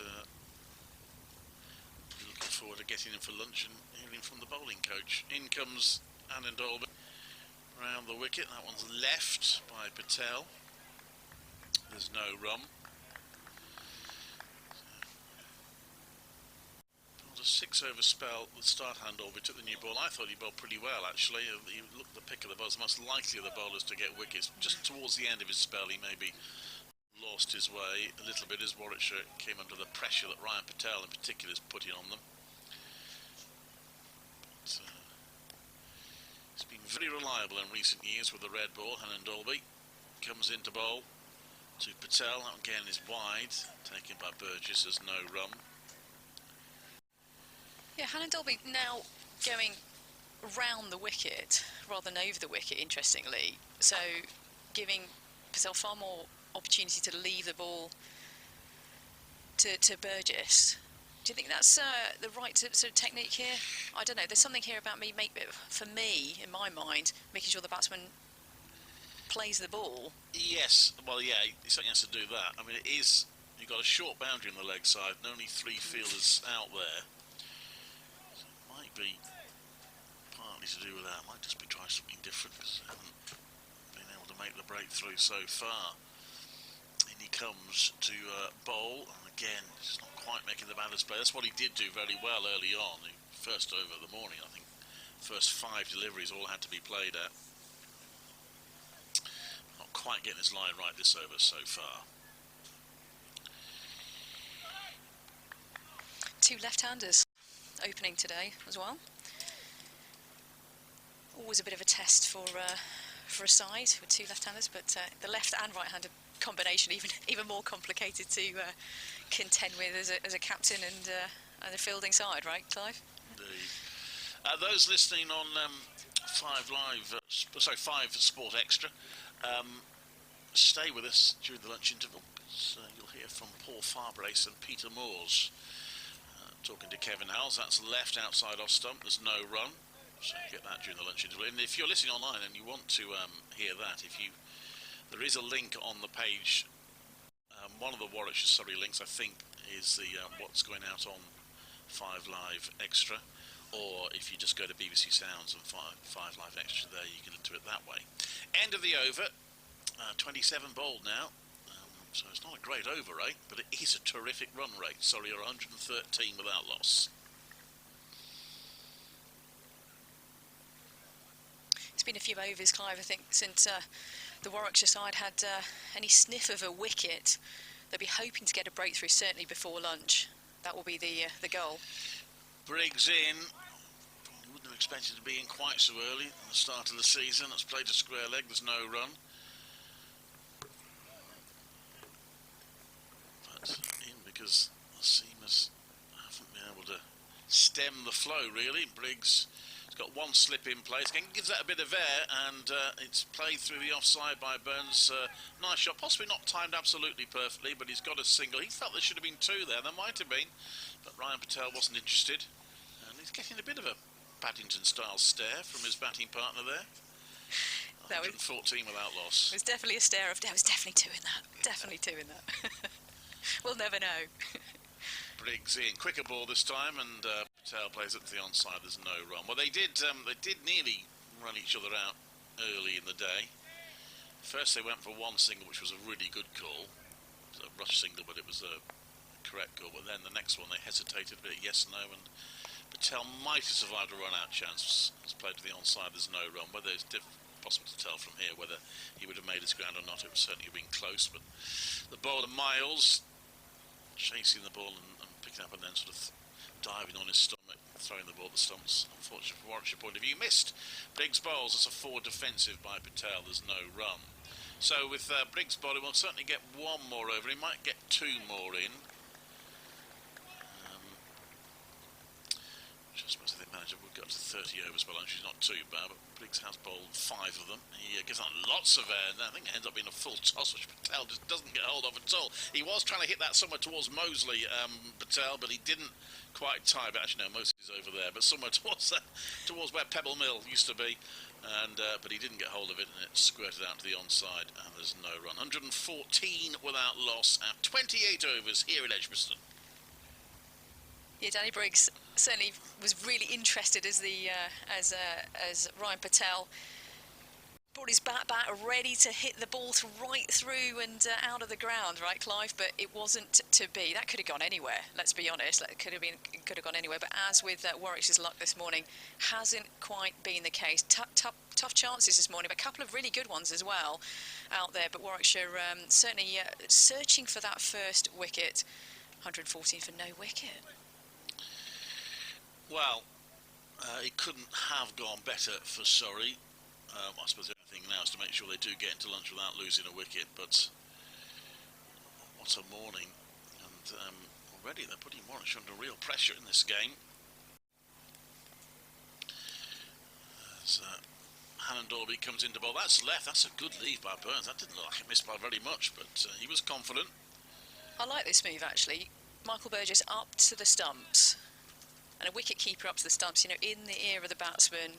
You can always, you know, make things happen as a wicket keeper as much as possible when you're in the ear of the batsman, can't you? I mean, certainly Rory Burns is a very, very experienced batsman. He knows what he's doing. But I like that move, don't you, in terms of trying something different and getting into the ear of the batsman. You never know what might happen. Hannon Dolby bowls round the wicket. Oh, and that's edged, and is stopped. I don't think it carried. It's actually a very good stop at slip by Will Rhodes. Bounced just short of him, I think. He's throwing his head back in frustration, but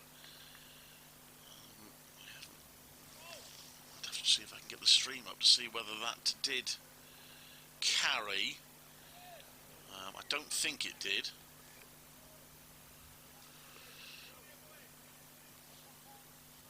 It's certainly a false shot. In comes Hannah with that one's left. There is no run.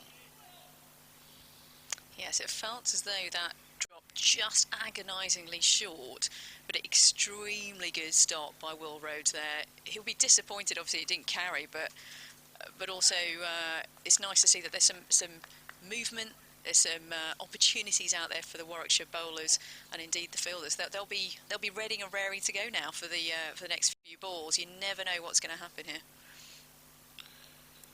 In comes Hannon Dalby to bowl. Let's quiet that down, shall we? There's no run. There's almost an advert accident he played there on the BBC. Can't do that.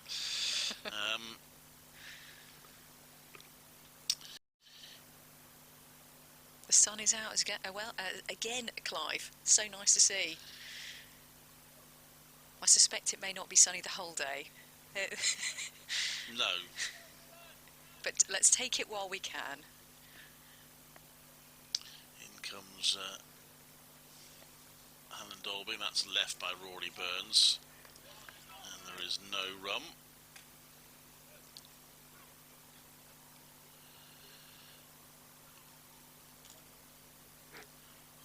114 without loss. Yeah, marvellous day here at Edgbaston. Certainly not been Warwickshire's morning, to say the least. They'll be hoping to sneak in a wicket just before the lunch break to give them hope for the next session. But yeah, it's been slim pickings so far. And Dolby bowls, and that's defended out to the offside. There is no run.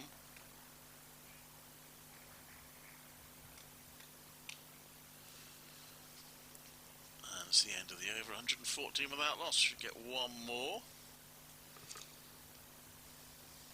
before the interval.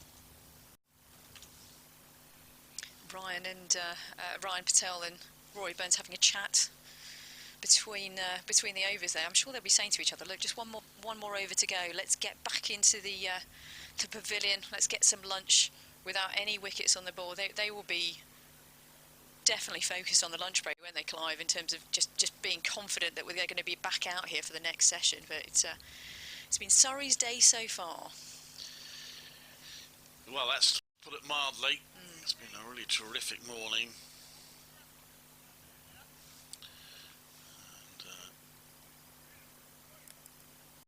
Danny Briggs will take us to lunch. The sun out, as Rita said. Floodlight's still on because I don't think it's going to be out for very long. That's played onto the onside for no run.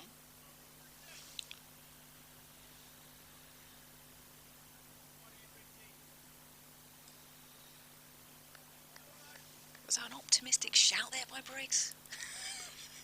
It's probably one of the most optimistic shouts ever. Comes in the bowl again, that's defended. Played out to the offside, there's no run. 114 without loss. Burns 39, Patel 74. Slightly disappointed that Patel didn't go all out to get his century before lunch. That would have been fun, but there we are. Actually become relatively calm, but still. Obviously, he's gone for a quick single there. It's played that to mid-on. That's a well-judged run, no question about that. And Miles maybe a little bit on the back foot as the ball came towards him. Couldn't get there in time to really put Patel under pressure. On to 75. Clearly Ryan Patel thinking, this is good, but I'd quite like to bat all day like this if I can. So he's going to make sure he's still there. He's probably done that now with just 3 balls to lunch, and he's at the non-striker's end. Briggs, left arm over, bowls, and it's played back to him. Well fielded off his own bowling. No run. Burns on 39.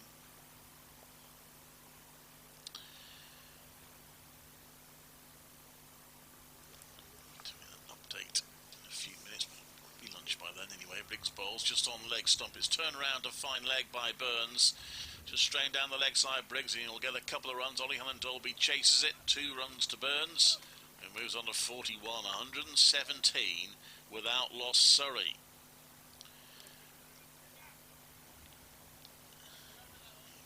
Is you worrying? Yes, it is Warwickshire who are the county champions at the moment. Surrey.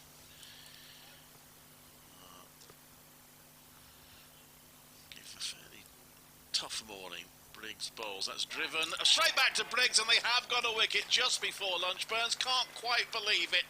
It might have stopped him in slightly, and he's played it straight back to Briggs, who's taken a caught and bowled. Well, it's still been a terrific morning for Surrey, but Rory Burns will be mighty frustrated with. In fact, that was the last scheduled ball of the over, and he has gone for 41. Ryan Patel is 75 not out. Well, if you said to Surrey at the start of the morning, you'd be 117 for 1 at lunch, they'd be saying, really? Well, we'll take that. But it's just unfortunate, really, that they lost that wicket in that manner, really, just before the interval. Rory Burns absolutely couldn't believe it. Last ball of the session, and straight back to the bowler. Danny Briggs couldn't believe his luck. So I think that Warwickshire will have a little bit of, well, a bit of a smile as they go into the lunch break. But saying that, yes, looking at the scoreboard, plenty to do. Yes, I think there'll still be some, not choice words, but there'll still be a bit of a discussion going on in the Warwickshire team about what they need to do to fight back a little bit. But at least Danny Briggs, well, probably wouldn't have predicted that Warwickshire's first wicket of the season would come from the spinner. But there we are, that's what's happened. And it's 117 for 1 at lunch after 30 overs. I'll just hang on, because I've got to do a report in just under a minute, so I'll hang on and do that. But a very good morning from Surrey. Batted very positively, very impressively, and they will, once get over the disappointment of losing that wicket, they will look to push on, no doubt, after lunch, after winning the toss. So, sun disappeared. Well, it's come back out again. Sun can't quite make up its mind whether it's coming or going. But ground staff just doing a bit of work on the pitch. Roller on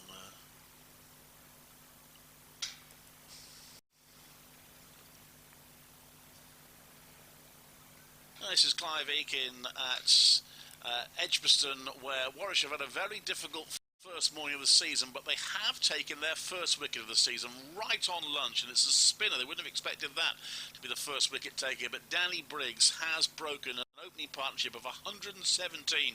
Rory Burns mistiming the ball and playing it straight back to Briggs, the last ball of the morning session. Burns gone for 40. Ryan Patel has put Warwickshire under real pressure. He's had a couple of sixes, played very positively, and the bowling's become a bit wayward under that sort of pressure. He's 75 not out, and Surrey are 117 for 1 after 30 overs.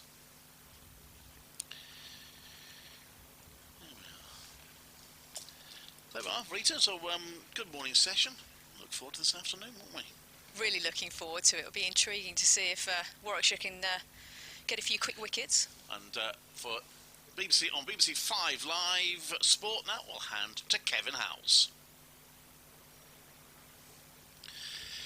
Which I fear I probably did too late there, so I'm probably in a bit of trouble now with Kevin. But, anyway, we'll be back. If you're listening online, reminder, if you want to listen, if you're not listening on 5 Live and you want to listen to Paul Farbrace and Peter Moores, if you find the 5 Live extra link or the alternative Warwickshire v Surrey link on the BBC Cricket page, you should be able to catch that there. In the meantime, we'll be back at around about 20 to 2 for the afternoon session with Surrey 117 for 1.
Good afternoon. Welcome back to Edgbaston. I say good afternoon. Sadly, we've finally been beaten by the weather. We've got the whole morning session. I'm Clive Egan, Mark Church with me. Rita Green and Kevin Howell's also part of the team. We did very well to get a full morning and a great morning session as well. Surrey making 117 for 1, something for everyone. Surrey dominating the bat, but a little bit of cheer for Warwickshire didn't get it. It's always nice to get a wicket with the last ball of a session. But you always felt with the breeze blowing that the weather might blow across, and the ground staff are putting everything out there now. Yeah, they've been battening down the hatches for about 10 minutes now. Gus Atkinson was out there with Azam Mahmood, the Surrey bowling coach, having a little run through. They've dashed in now because the rain's beginning to fall. Fingers crossed not for too long. And a very interesting opening session. I think good toss for Surrey to win. I think conditions for bowling tough. With this strong wind, very difficult. But boy, did Ryan Patel cash in. 75 not out at lunch. And then Rory Burns looked very good until the final ball before lunch, where he just chipped one back to Danny Briggs. Nice bit of bowling from Briggs, gave it a little bit more air, just looking to drive thickish edge straight back to the bowler. But yeah, Surrey would have settled for that at breakfast this morning, no shadow of a doubt. But now we've got a squall of rain, and we're losing Birmingham City Centre as well at the moment, very rapidly. It's blowing across very quickly. It depends what's behind it, of course, but what we're getting now will blow over very quickly because it's that sort of day, but it just depends what's behind it. But clearly the ground staff, well, they're having to, and it's not easy for them. Oh, there we go, they're trying to bring the tarpaulin cover on and it's wanting to blow away. There's only 3 of them, which is brave, trying to bring this thing across, but they're managing it just about. And so there we go. Well, there we are. So that's I'm no weather person, but I would say it's definitely raining now. It's very noisy out there, and the wind is very strong. What I would say, though, it does look a little bit brighter beyond Birmingham City Centre, so fingers crossed that gets here at some point soon, but we're certainly not starting after lunch, Mr. Egan. No, that's, yeah. So we'll leave it there. Plenty more games you can follow. Happily, there is cricket going on elsewhere, so scroll down and find your game. We will be back.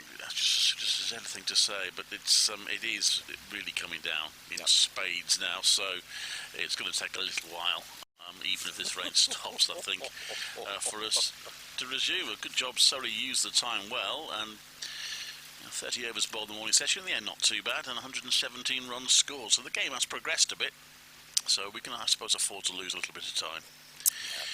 So there we are. That's the situation here. Surrey 117 for 1 after 30 overs. No resumption after lunch due to rain. Just as we speak, the rain is easing up, actually. Again, there's this. I think we've just caught the edge of this horrible cloud that's gone away to over the back of the olive stand.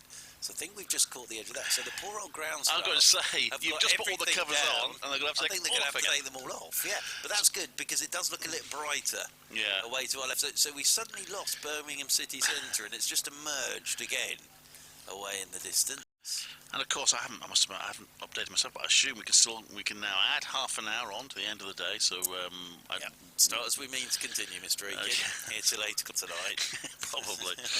So anyway, the schedule we won't start before half an hour's up, that's for sure. So the scheduled end of play will be 6:30, but it might not be too long. So do listen to other games, but if you want to keep across this game, don't go away for too long, because hopefully we'll be back before long. But we'll leave for the time being.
This is Clive Eakin at Edgbaston on the opening day of the cricket season, where we have to have a terrific morning sessions cricket. Alas, the weather has now got the better of us, so there's been no play since lunch. Surrey raced to 117 for 1 in that morning session of just 30 overs. The wicket falling with the last ball of the session when Danny Briggs had Rory Burns caught and bowled for 41. Ryan Patel entertained with a brisk 75 not out. The rain keeps coming and going. The poor old ground staff are constantly bringing the covers on and off. They're currently on, but it is brightening up. Surrey 117 for 1, rain stop play.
Well, you may well have heard that on the effects mic.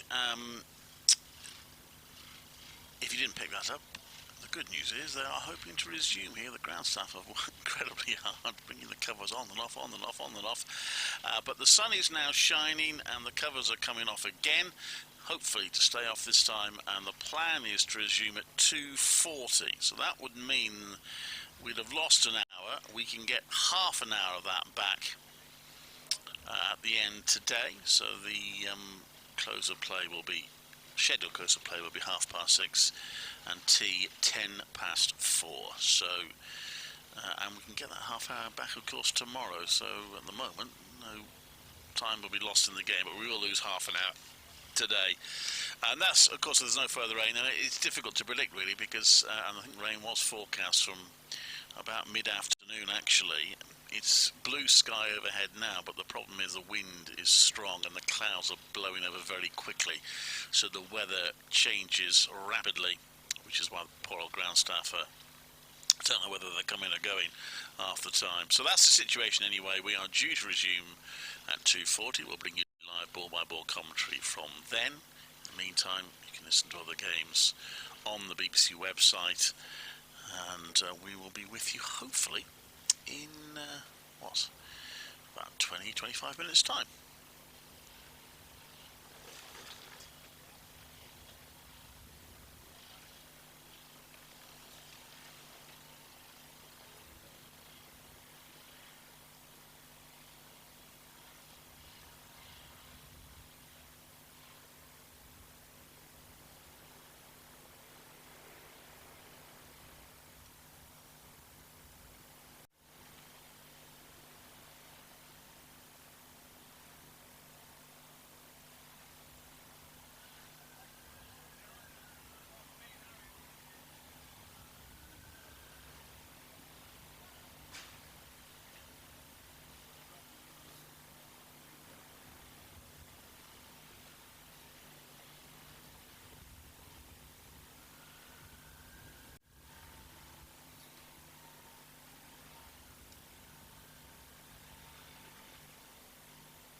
again, you may have heard that on the tannoy, but we have had another just short squally shower, which has added 20 minutes on to the delay. So they hope now to start at 3. They had lost 16 overs, of which 8 were going to be put back at the end of today. They'll obviously lose a few more now. Another 5 or 6, I guess, they'll have lost, but they're hoping to resume at 3. And the sun is shining again, but then it does keep doing that and then keeps raining again, so we'll have to wait and see, but that is the hope. And we'll be here just as soon as they get underway again.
Well, a very good afternoon.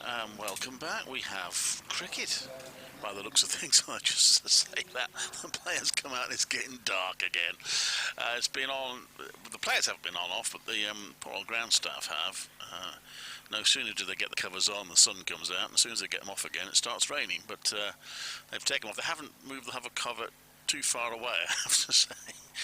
So they may be anticipating working again fairly soon.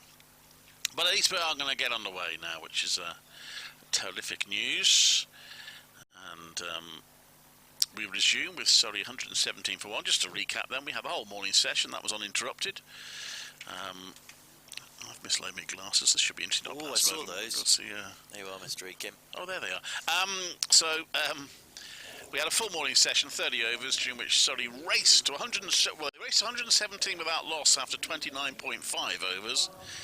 And then lost Rory Burns' wicket with the last ball of the morning session, caught and bowled by Danny Briggs. You would have got pretty long odds, I think, on Danny Briggs being the first wicket taker of the season for Warwickshire. It's turning again, isn't it? They're about to start.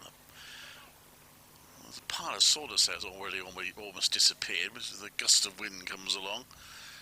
So it's blowing a hoolie, and it's very poor clouds. This is difficult for the batters because it could be one of those where they're on for a couple of overs and come off again. So not much to gain for them.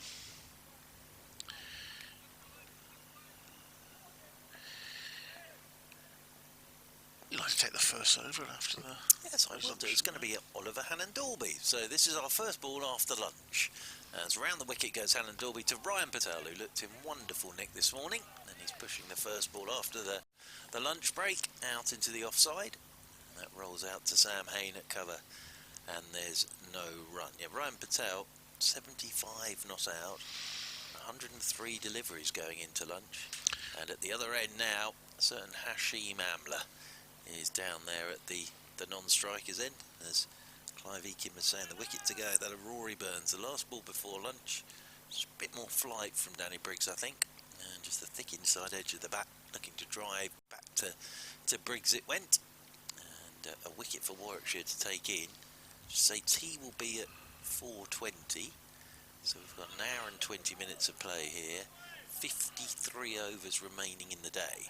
So there's still 53 overs of cricket on this opening day as Oliver Hannon-Dalby, round the wicket he goes to Ryan Patel, lets this one go off a length and taken by Burgess, moving away to his right hand side. They've got two men back on the hook or pull for Ryan Patel, but a couple of times already in this innings of his, they've dropped in short from that City end, and Ryan Patel's stuck the ball in the Hollies stand. He is currently winning the race to be the first centurion of the season. Nick Brown's on 61 for Essex, and Colin Ingram's on 60 for Glamorgan. Around the wicket again goes Hannon-Dalby, and Patel is forward and punches in there to extra cover. And before any Surrey fans complain and say I'm jinxing it, there is no such thing as a commentator's curse. Nothing I say here will have any impact at all on whether he gets to a century or not. Absolutely not. And if he's out next ball, it won't be down to me. Won't be down to I wish it were. I wish I had that power. You'd definitely use it. Oh, that the time already. Blimey. Yes, you've got to do an update. No, you carry on for a bit. It's exactly 3 minutes past. I'll be needed. Has a little survey of the field as Hannon-Dalby in once more to him. Oh, Ryan Patel, has he gone? He has! Well, would you believe it? Looking to drive, bottom edge. Burgess with the catch behind the wicket, and Ryan Patel's fine innings comes to an end. Gone for 75, 117 for 2, and 2 fresh batsmen at the crease. Ryan Patel can't believe it, but he's had to sit around and wait for about an hour and a half, and he goes straight away for a very well made 75, and Surrey are 117 for 2. As I was saying, I can work my magic from here. It was a bit of a loose shot, and I know he played positively, and that was the way he played, but you might look back on that one and think, yeah, maybe that wasn't quite the right thing. I think Ollie Hannon-Dalby probably deserved it, but Warwickshire have now taken 2 wickets for no runs in consecutive overs. Yeah, 2 wickets for no runs in 4 balls. Yeah. So out comes Ollie Pope to the middle. 2 hours. Yeah, indeed. hasn't been frenetic by any stretch. It's been eventful, but it's taken a while. So Ashley Mamler yet to face a ball, and Ollie Pope is out there for the first time this season. This is pretty horrible out there now, as I say. I think some of these matches are a difficult one for them because they may well come off pretty soon. The umpire, I don't know whether we've got the heavy bails out, but the umpires are trying to secure the bails at the moment. Or the ground staff have emerged around the hover cover.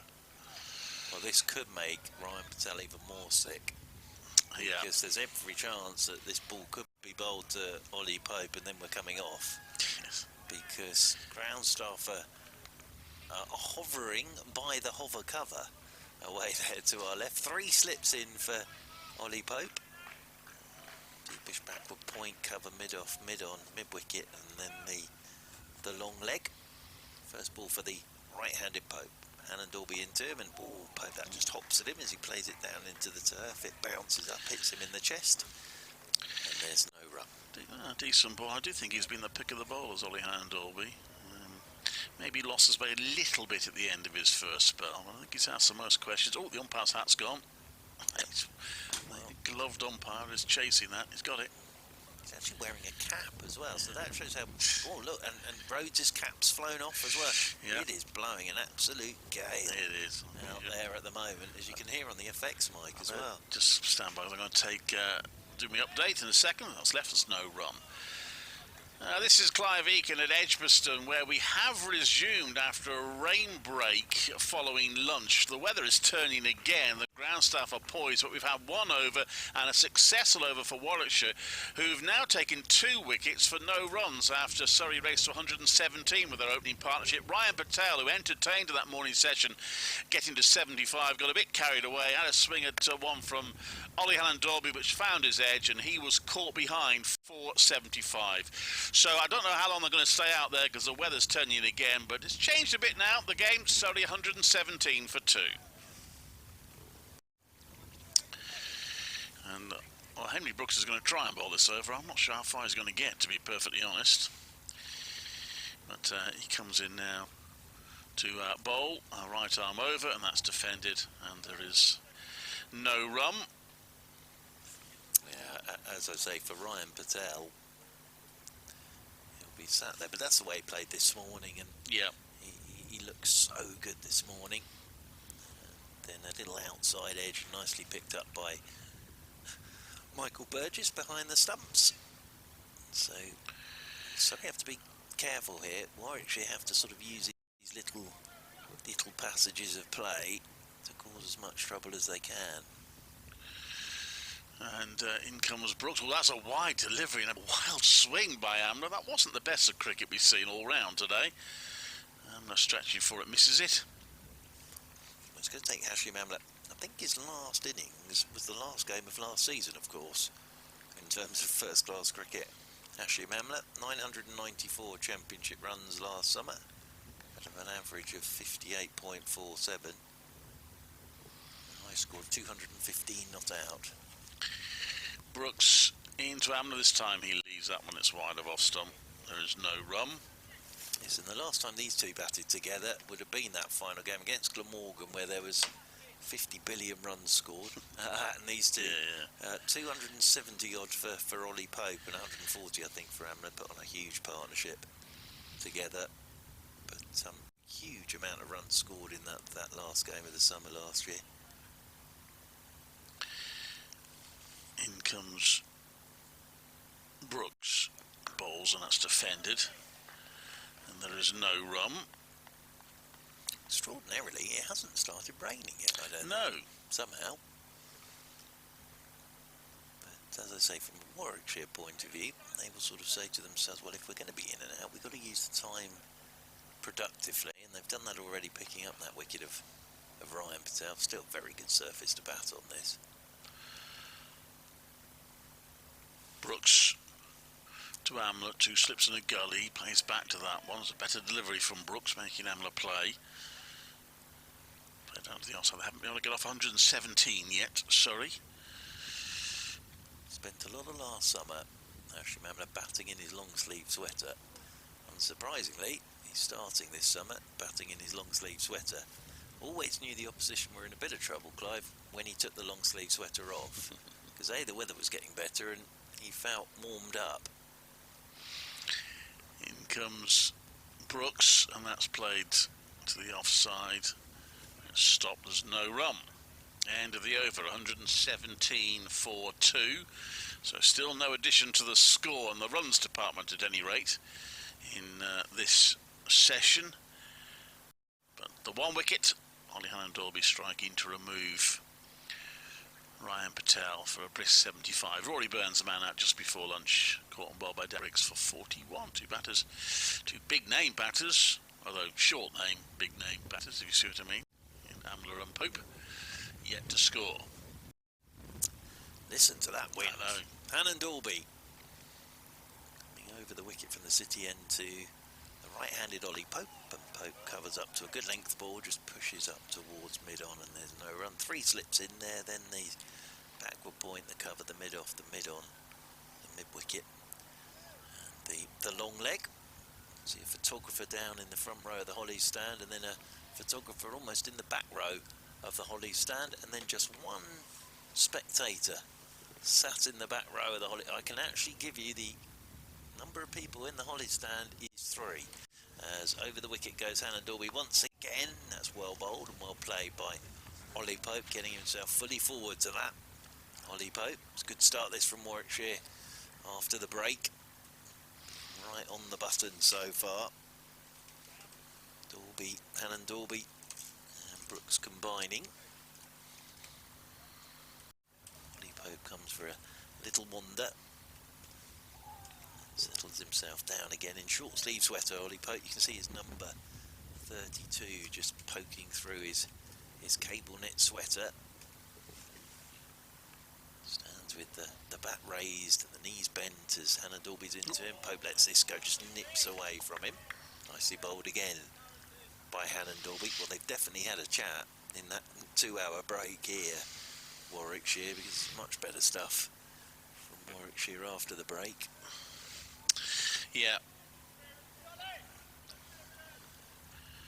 It just would have been a big, even though it was a tough morning session, just to get one right at the end.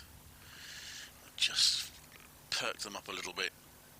Without a doubt, as Hannon-Dolby in over the wicket to Pope. What a beauty that is. Hello. That's just climbed and left Ollie Pope. Turned him round. Managed to drop the hands. Went past the edge. Taken by Burgess. Moving away to his right-hand side. Nicely bowled by Hannon-Dolby. The sound of an aeroplane. Yes. That's nice to hear that back as well, actually. We haven't heard that for a while. The aeroplane's going overhead. Birmingham City Centre looks a little brighter now. Yeah. Clive Eakin. But I'm not sure the weather's coming from where it normally comes from today. Interesting, interesting. As Hannon-Dolby over the wicket he comes. And forward goes Pope. Turns his wrists on this. Plays it up towards mid-on. Although actually it does come from behind us on reflection quite a bit, really. That's why I can sometimes be taken a bit by surprise. Certainly that's the way the wind's blowing now. Has the wind calmed down a bit? Maybe a little. The flag is having a rest. And the tarpaulin cover is still billowing a bit, but not quite as frenetically as it was earlier. Well, as we were saying, it can't have been easy for the bowlers this morning. That wind hitting their left or right shoulder from either end. Very hard work for the bowlers this morning. And Dolby settling in straight away though after lunch. He's in now, and Ollie Pope's first runs of 2022. Just on his pads, tucks it away neatly and tidily into the leg side as Ollie Pope, as the sun comes out as well. So a couple of runs for Ollie Pope, greeted by sunshine. Maybe that's an omen for his summer. 119 for 2. Yet to get off the mark. Pope has 2. Rory Burns going just before lunch. Well, the ball before lunch. Caught and bowled by Danny Brooks for 41. And then Ryan Patel, 4th ball after the break. Looking to Jolliver Hannon-Dolby. Little edge. Picked up by Burgess. Behind the stumps. And that meant Ryan Patel had to go for 75. And the good news is the ground staff have popped off to put the kettle on. Because it's brightened up and there's not an imminent danger now. So maybe we will get a decent session. In comes Brooks to bowl. That's defended. There's no run. We've got 50 overs left, including this one, so it's 83 overs in the day. So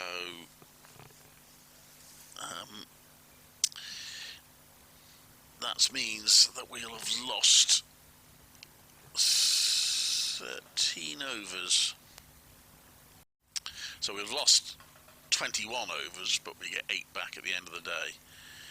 As Brooks comes into bowl, that's played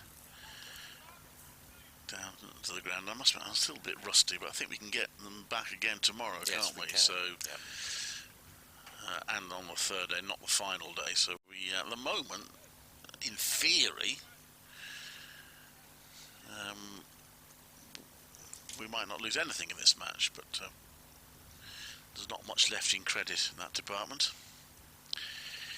Brooks, right arm over, bowls. It's a short delivery which Amler ducks underneath. Not troubled by it at all as Michael Burgess takes it. No runs. So what are the feelings in the Surrey camp this season? It's a very strong looking team, I have to say, today. What's the expectation? Quite interesting, actually. They haven't really talked about winning things, or I think they just want to get. They haven't been great the last couple of years, ever since 2018, basically, when they won the championship. Brooks in, that's defended by Amler. Back to the bowler, no run. I think they want to just get back to playing good, solid, hard championship cricket, and I think what's quite interesting in that the Surrey 11 today, in fact, for this game, you know, that Amler's got nothing to prove to anybody, but there are, you know, for differing reasons, some points to prove, and that always makes for a dangerous team, I think. Brooks comes into bowl, that's wide. Amler is happy to leave that. He gets a bit of applause from the slip. Gordon Brooks, not too sure why, to be honest. Maybe a bit of pace in it, but absolutely no alarms for Amler. He's able to let it go by. Of course, we have got the dynamic this season. We're back to the dynamic of the first aim of every team in the county championship in the first division is to finish in the top 8 and not get relegated. And we didn't have that last season. There was no threat of that. So whether that changes the dynamic of how teams approach games, time will tell. Brooks comes into bowl. That's pushed into the onside. There's no run. Yes, I think from a Surrey perspective as well, they've been very slow starters, and I think that I'm not saying they want to get off to winning every game. Well, that'd be nice, wouldn't it, for any side? But I think it's more just get off to a solid start. Get off to a solid start. Gareth Batty as head coach, of course, with Jim Troughton, known very well in these parts. Well, it's great to see Jim. Thought, you know, he went to Somerset for a while, but I think he was unlucky here. Anand Dorby coming over the wicket to Ollie Pope, and Pope lets this one go. Outside is off stump. He seems to have settled in very well. I think Warwickshire felt they needed maybe to bring someone in fresh, someone with a bit more experience, and Jim was unfortunate to pay the price. He's got some good players to work with. I know he's going to be working with second team as well across the board. So, and Azam Mahmood back as well as bowling coaches. And Dorby is in to Ollie Pope. Lets this one just nip away from him. Outside is off stump, taken by Burgess away to his right hand side. So I think, sort of from a Surrey point of view, obviously they want to be in there fighting away for wear, so to speak. But there hasn't been any real talk about that. What it's been is we just need to play solid cricket again, and we cannot afford to. They did last couple of years sort of have some very bad sessions, which sort of cost them games in the blink of an eye. And Dorby is in once more, short ball. In behind this one goes Ollie Pope, plays it solidly back up the pitch. And there is no run, so just 2 runs have been added since we got underway at 3, and the wicket of Ryan Patel. I think, Warwickshire took a similar way that the season before COVID, when they struggled, it was often just one session in a match. Yeah. They would compete well for every other session, but one session in a match, and it was kind of lost. You can't pull it back in the First Division, really, as this one's tucked away off his toes by Ollie Pope. This could be his first boundary. It will be his first boundary, and it's our first boundary after lunch. Typical Pope shot, looked like a half volley on leg stump and just rolled the wrists on that. And that whistles off to the boundary rope for 4, so Ollie Pope's on to 6, and Surrey move on to 123 for 2. Just filling in again over Birmingham city centre at the moment, the dark clouds. But as I say, no rain has fallen since 3 o'clock. 6 runs, 1 wicket. Surrey 123 for 2 on this opening day. Hannon-Dalby, little skip at the top of his mark, wearing 2 white wristbands is Oliver Hannon-Dalby, and this one's left alone again by Ollie Pope outside his off stump. Sweatbands, those old school tennis sweatbands they look like for Mr. Hannon-Dalby. I think you can still, well, you obviously still can get them, but I remember when I was little that was quite a big thing, that getting your sweatbands, all different colour. You get them in the colour of your football team. Waits again does Pope as Hannon-Dalby is into it, and this one's left again. That nips back. It's nicely bowled, nicely played by Ollie Pope. End of the over. 123 for 2 then, Surrey. Hamley yet to get off the mark, and Ollie Pope has 6. Yes, I think that one went over the stumps rather than past them. Which not necessarily what Pope was expecting. I suppose that is the worry for Warwickshire, that although they have fought back here a bit, could still look back in this match. The umpires probably having a chat. It's getting quite dark. I think we're okay for the time being. They could still look back at that first session and see it as being pivotal in the match. So although Surrey have been pegged back a bit here, they're still in a strong position to try and mount a formidable total.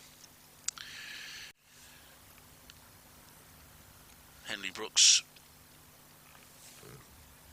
just bringing his mid-wicket boundary fielder in. And he bowls, pitches it up, it's driven to mid-on where it's cut off by Dom Sibley. There's no... Interesting to see what sort of season Sibley has. He's high praise from Mark Robertson for his attitude since he was dropped by England during the course of last season, and he opted not to go on the line saw. By the way, even though the sun is shining bright, we're coming off. There's obviously a bit of rain, and we're going to have there must be a rainbow somewhere, because the sun is shining and we got a bit of rain, and the players are coming off, unfortunately. So that session, I guess that was Warwickshire's session. It was 6 for 1. Ollie Pope scoring all 6 of the runs, but Warwickshire taking the wicket of Ryan Patel for 75. Edging Ollie Hannon-Dalby to be caught behind. Amler is yet to score, and on comes a hover cover. It's going to be that sort of afternoon, I think. Testing one for the batters in particular, but also to some extent for the fielders. It's going to be on and off, but we're going off right now. With, sorry, 123 for 2, Mark. Yeah, and look, fair play to Warwickshire there. They've used that little session very well, picking up the wicket of Ryan Patel, getting 2 fresh batters out there in the middle. I'm not sure how long this delay will be. I think it's more precautionary than anything, because there seems to be a lot of pointing. I think you've also, in these situations, got to give the ground staff a chance to get the cover out there, because in case it does hose down. The only problem with this, if it doesn't rain for 20 minutes, and does look a bit silly, go, oh, we could have been out there, but it just feels like it is going to have a bit more precipitation around the place. But Oliver Hannon-Dalby gets his wicket, and 123 for 2. Well, the ground staff here are not averse to revving up the hover cover engine if they think the umpires have been a bit slow to take the players off. They do like to offer a quick hint. But yeah, they came off slightly bizarrely in sunshine, but obviously there's a reason for it. And presumably the hope is that by coming off quickly, they might make the ultimate interruption as brief as possible by getting everything covered before it really starts coming down. So we'll leave it there for the time being. I'm going to try a little operation, so you'll lose the effects for a while, because I'm going to try a little operation of moving the effects mic somewhere sensible rather than just poking it out the window in a minute. And hopefully it'll sound wonderful when we return. Very exciting. Yeah. I know, I've just seen Rita with her coat on. I've just occurred to me, I've not actually taken my coat off. You It's quite haven't nippy yet, in Mr. here. Akin. You arrived quite in nippy. your coat, branded coat as well, which Yes. I like a branded coat. Well, look, you go and dangle your microphone out of wherever you want to dangle it, but fingers crossed we won't be away for too long.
this is Clive Eakin at Edgbaston, where we're getting a rather frustrating afternoon. The ground staff are working feverishly, constantly bringing the covers on and off again as we keep getting restart times and then showers arrive. It's been that sort of day.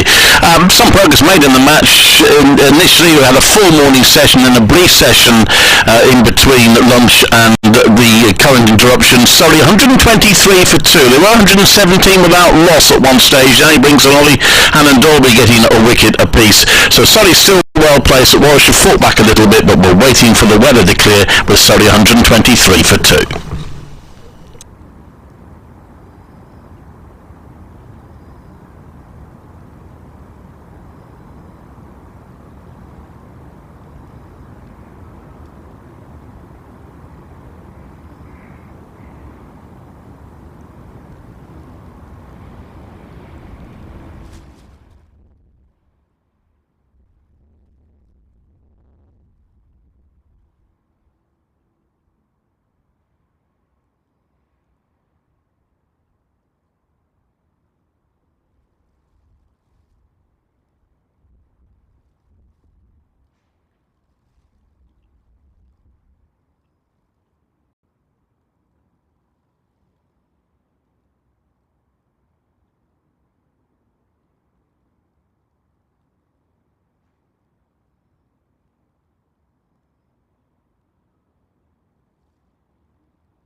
Yeah, we've been off now almost since lunch. We had a brief spell after lunch, and then they came off. And although I think there have been now 4 announcements of resumptions, those resumptions have never happened because every time they get the covers off and the sun shines, the weather changes and it starts raining. They are going to try again. They've announced the resumption at 10 to 5.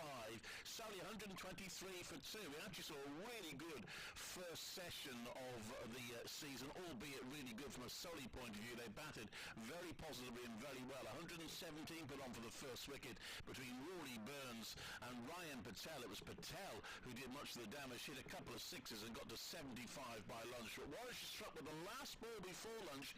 Rory Burns caught and bowled by Danny Briggs for 41, and then in the brief resumption of play a couple of hours after lunch, they got Patel out for 75, Ollie Hunter-Dolby finding the edge and Michael Burgess taking the catch. Surrey still in a reasonable position. Hopefully we'll restart in about 15 minutes time as Surrey 123 for 2.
Welcome back to Edgbaston, where I'm delighted to say I think it's about the fourth resumption time we've had since we came off, but it's the first that's actually coming into play, and the sun is shining.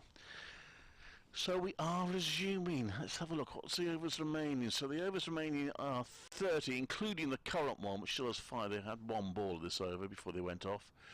So 30 overs remaining, which means we will have had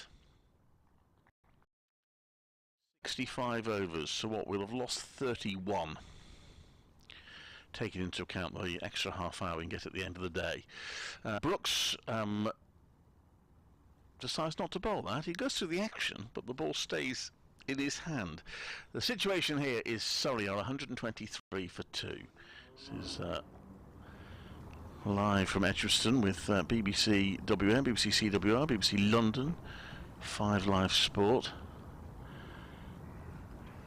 BBC Online, and we've had, this is the 36th over of the innings. It's been a very interesting day in terms of the play that we have had, and Brooks was a good delivery which beats Amler. That one bounced a bit and Amler nudging at it, misses it. Warwickshire have fought back a little bit after a terrific opening session, bar the final ball for Surrey. Well, they got to 117 for the first wicket before Rory Burns was out with the last ball before lunch, and it really was the last ball. It wasn't like mid-over they came off, it was the last ball.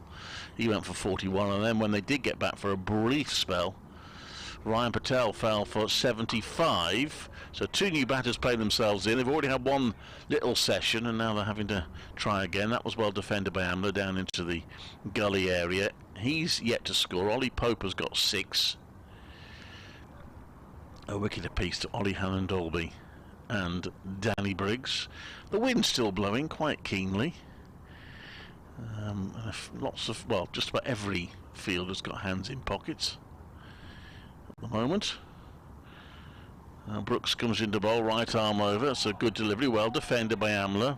Tucks his bat behind his pad and plays it back to the bowler. No run. I'm Clive Eakin. Mark Church will be popping in about just over 10 minutes. Rita Green with this. We've had to be patient, but we're back. Good afternoon, Clive. Yes, in a sun-bathed Edgbaston. It was never in doubt, was it? Yeah, it's just a sun baby. You better get that description up fairly quickly, because it's not the fact, indeed, just as you say that the sun does disappear behind a cloud. Brooks comes into bowl, but that short Amler pulls at it and misses it. Whether he made a late decision not to really play at it, I'm not sure, but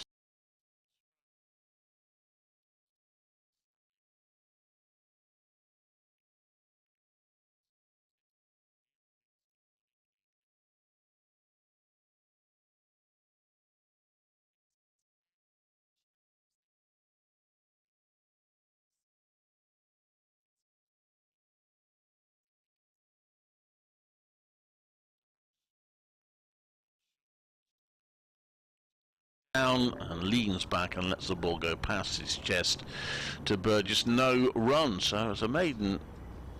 I think I can't remember what happened the first ball of the over before we took a break, but anyway, it's 123 for 2, 36 overs bowled, and hopefully, well, dare I suggest that we might get a session all the way to the close of play.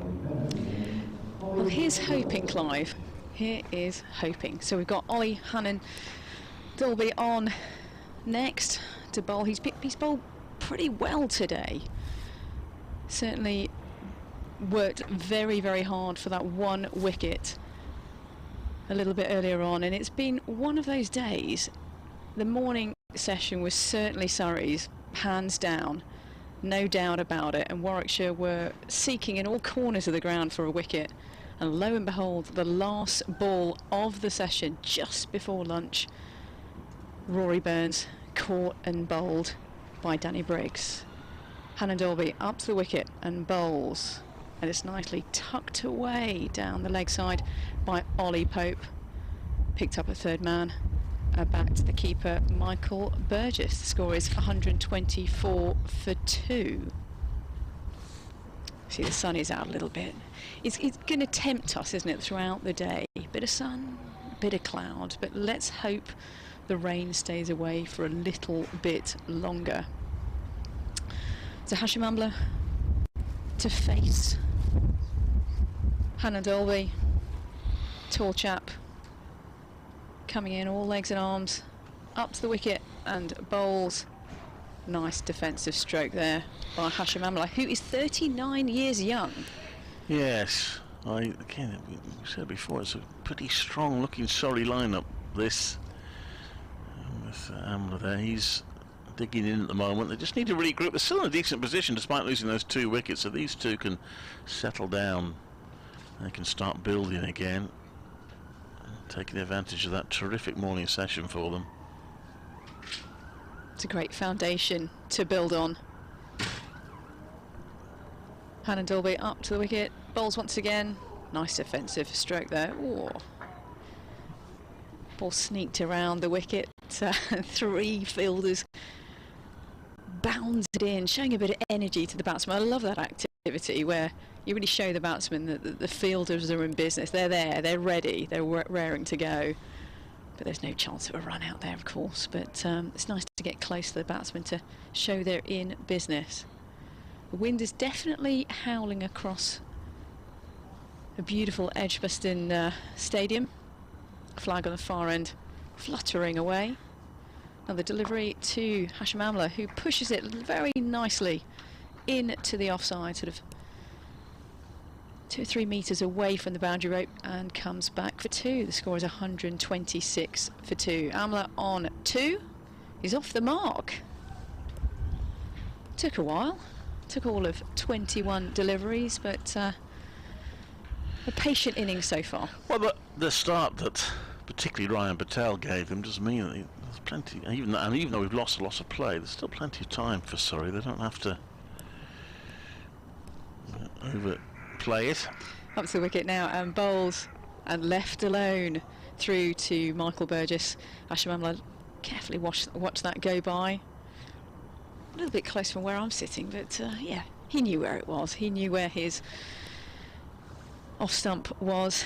Ollie Pope at the other end, jigging about, keeping energetic, raring to go when he faces a delivery. I mean, these 2 batsmen, Clive, I think they're fascinating actually to be both at the wicket at the same time. But as you say, a really, really strong lineup. Hannah Dolby up to the wicket now and bowls once again, and Hashim Amla is bowled. Jump in the air by Hannah Dolby there, well-deserved wicket. And a very slow trudge off the pitch by Hashim Amla. That is not the start that Surrey wanted in this particular session, but it's fair to say there's something in the air, Clive. Well, I don't know whether he got an edge onto his stumps, Hamler, just knocked off the bails. Yes, you see, Ollie Dolby has been the most threatening bowler for the most part, and he has made things happen. And there is something in this pitch there, which is why it's important that Warwickshire rein this innings in. Yeah, 3 pretty quick wickets in the summary of the game, in the stretch of the game. It was 170 without loss, let's not forget. So 3 wickets for 11 runs now in, where are we? We are in that was the end of the 37th over, so 7 overs for those 3 wickets. So it has been a fight back by Warwickshire. And a 2nd wicket for Ollie Dolby. So he becomes Warwickshire's leading wicket taker so far this season.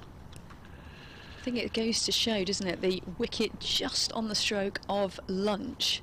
Roy Burns caught and bowled by Briggs. You know, how significant is that? All the momentum was with Surrey, and it's certainly, well, flexing back towards Warwickshire's way, but it's still nicely poised, isn't it, Clive? Just gave them a little lift, didn't it, just before lunch. It had been it'd been a very entertaining morning session, but a bit of a miserable one from a Warwickshire point of view. But again, we talk about this lineup. Who comes in to replace him? Only England's wicketkeeper, Ben Foakes. I did Paul Farbrace. I keep referring to that interview. It's a very good one with Richard Wilford, but he did put a case for Michael Burgess to put pressure on Foakes. As Brooks bowls, and that's left. There's no run. He was saying that he thinks maybe Michael Burgess has been a bit under the radar in terms of his wicket keeping and run scoring, but Folks have certainly deserved his opportunity. And you have to have Folks in so that you can have Stokes, Folks and Wokes in the team together. Makes perfect sense. Yeah. You know. Brooks to Pope. 2 slips and a gully. That's the left. Nip back a bit, I think. I think it was a very safe lead from Pope. It was never going to trouble the stumps, but nip back a little bit. Taken by the wicket keeper. So Warwickshire get their first point on the board. I think they're quite top of the table, but they get the bonus point. Hampshire will be top of the table, having already bowled Somerset out today.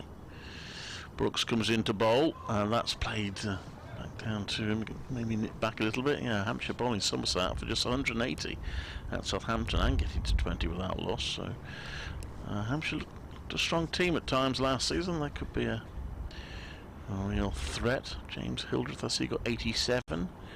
Just about 220 less than he got against Warwickshire once. Keith Barker, formerly of this parish, took 3 wickets.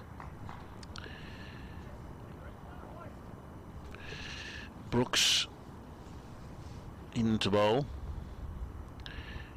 Pitches it up and it's nicely played, just slightly over pitch from Brooks, and I'm not sure he timed it as well as I first thought, mind you, because the ball's not travelling all that quickly, and Sibley will be able to pull it in, and it's 2 runs, but it looked a nice shot from Ollie Pope, who moves on to 9. Yeah, he nicely leaned into that stroke, didn't he? Yeah, he wants to keep the scoreboard ticking over, but I really like Henry Brooks's action.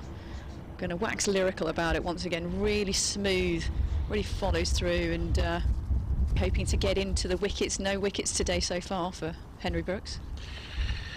Comes in now to bowl. That's driven, but it'll be cut off at mid-off.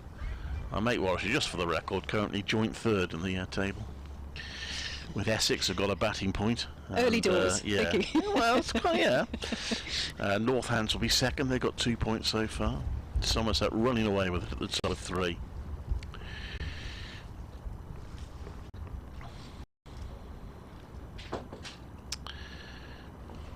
We have had playing out every ground, although not much at Leicester. We've had some. There's a 4 defensive by Pope. There's no run.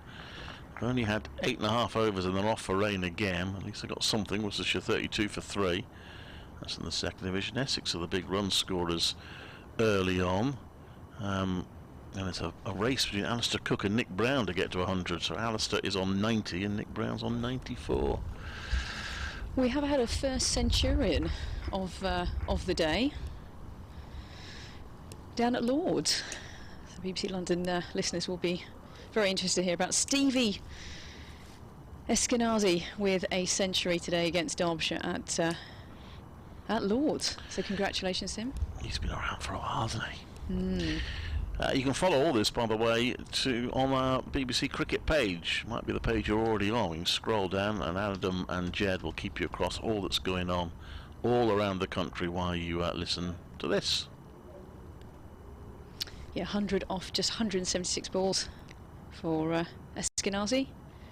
Hannon Dolby continues up to wicket bowls, and a nice defensive stroke there. I think the first abandonment of the day's play is come. There's a nice picture on there if you go to that page of Cardiff all covered in hail. So they've called it a day there. They did get some play. Glamorgan 164 for 4 against Durham. Martin will be counting the number of overs lost keenly, because he always feels Durham get the rough edge of that. OHD, as he's known on Twitter apparently. Up to wicket bowls. A nice defensive stroke there by Folks once again, with long sleeve sort of shirt on. So at least we know Folks and Pope quite easily to decide, you know, between them here. One in short sleeves. Ollie Pope, brave man. And both Folks with the long sleeves. There's a bit of a ooh there from that delivery, suggesting a little bit of movement. I think Warwickshire have got their tails up here. We're doing an update in about 30 seconds. Carry on with this one. Next delivery Nice defensive stroke there by Ben Folkes. 3 deliveries faced so far. Scores 128 for 3. We're in the 38th over of the day. Well done to all of those that ventured out to come and watch. I suggest there's quite a few in the crowd. I'll just do me update in 5 seconds time. So Dolby turns.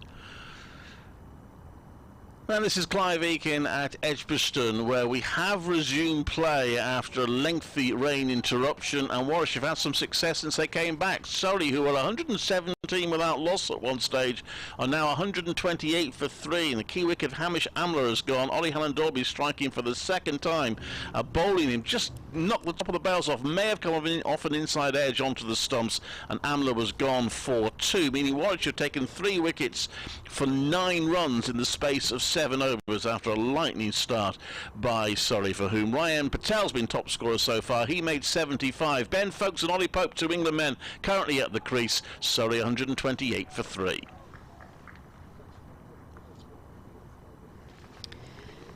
Yeah, I'd better finish that off. If you wondered if there's thousands in the crowd, there's there's a few in the crowd today, but I'd suggest quite a few more huddling inside and watching the game today. Yeah, I mean, that's almost certainly true. It does look like a lower attendance, and we normally get more than this at Edgbaston. As you say, there may be many more inside the pavilion. We can't see those that are sitting outside, but probably not a day that people think about coming to watch a cricket game. Halland-Dolby up to the wicket now and bowls 2 wickets today, and it's right through to the keeper, Michael Burgess. The score is 128 for 3. So we're on a knife edge here, I think, in terms of this session. The weather is definitely playing its part, but Warwickshire, yeah, they're sniffing out a few more wickets, I think. Yeah, it's been a good fight back from them. They'll be relieved, because the danger of the game really been taken away from them even this early on. Anyway, you describe this over as well, Rita, so that Mark can come in and replace me. So Brooks taking on the next over. Up to the wicket now, bowls, and a nice push through the offside. Not quite timed completely by Ollie Pope. Fielder throwing it back into Burgess, and 2 scored. So Ollie Pope just ticking along, 11 runs from 22 balls. He's certainly looking to just eke out as many as possible. 24 years old, Ollie Pope. It's lovely action by Henry Brooks. I can't get enough of it. He's up to wicket, bowls, and slightly onto the leg stump, and that's a beautiful stroke to the boundary by Ollie Pope. Really lovely timing there by Ollie Pope. He's on to 15. The score is 134 for 3. Hello, Mark. Good afternoon, Rita. Yeah, nice start from Ollie Pope. Very crisp. Couple of shots already in this over. Hashim Amla, to me, look a bit, even at the great Hashim Amla, still needs a bit of time out in the middle, and he hasn't really batted since last year, so just a bit late on that one, I think. Brooks into bowl, and a lovely cover drive once again by Ollie Pope. Will it make it to the boundary? Yes, it creeps over the cover boundary. Ollie Pope for a moment there wasn't quite sure, and he had that moment as a batsman when you're like, oh yeah, you're watching it drift along the beautiful surface, thinking of course it's going to get there, but of course we've had some rain, so it'll be a bit sticky out there.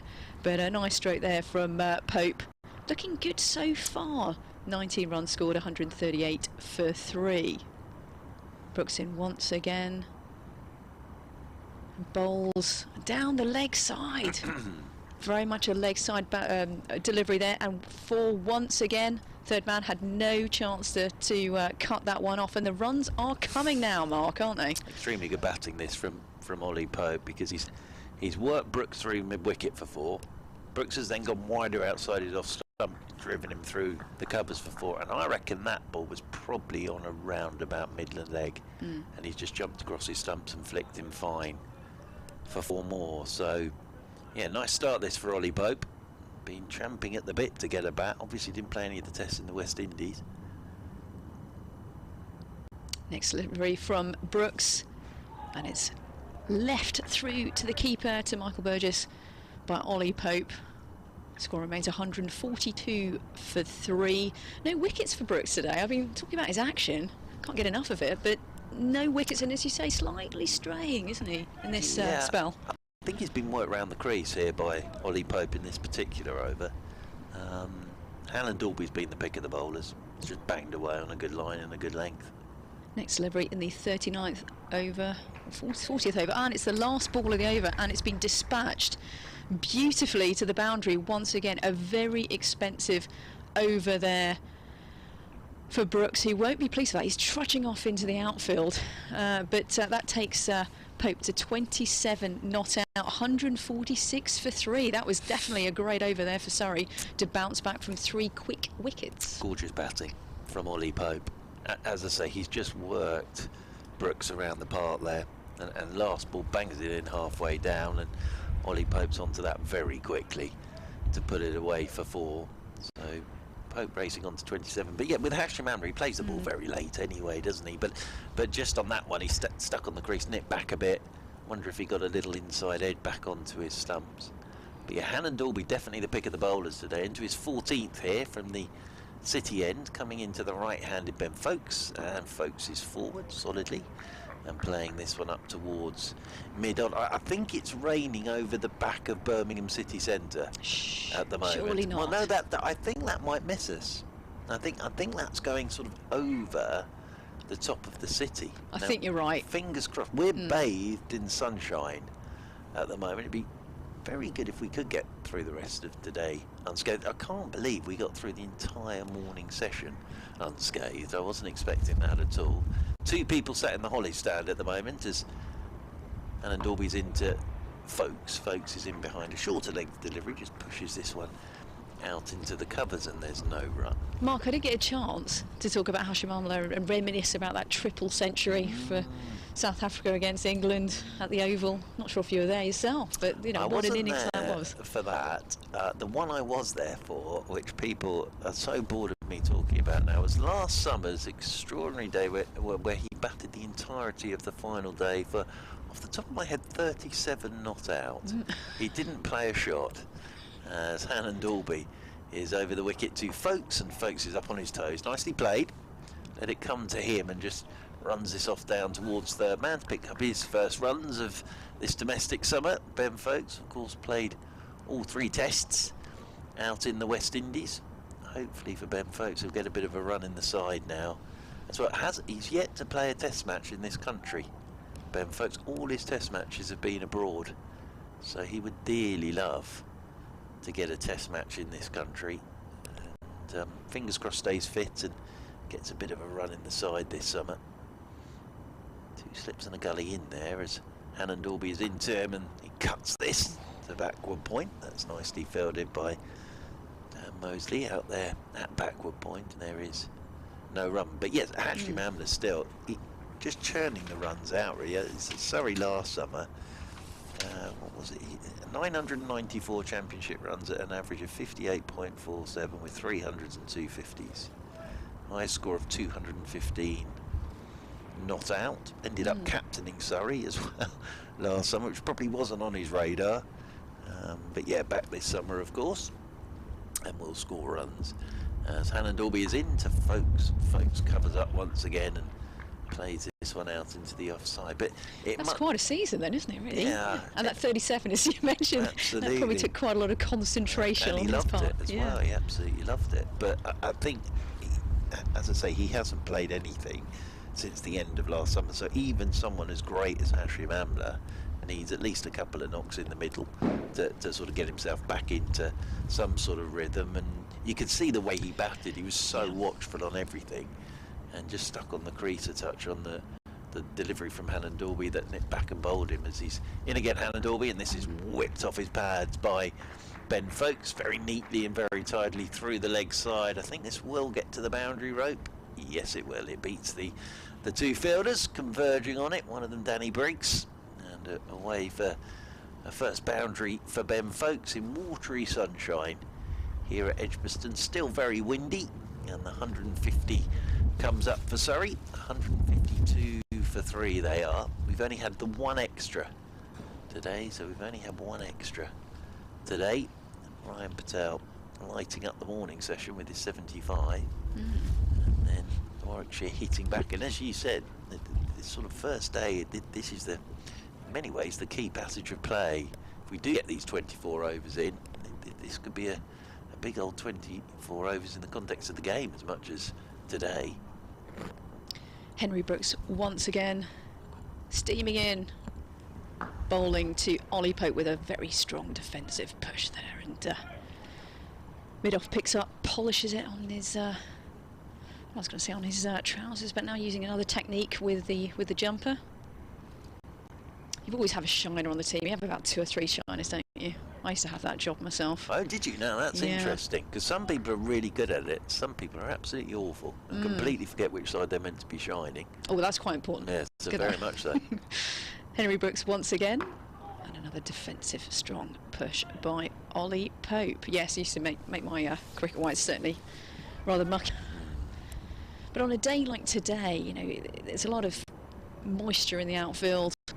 The ball being hit around now to the boundary, where it'll be certainly a lot wetter, and ball management is really key for sure.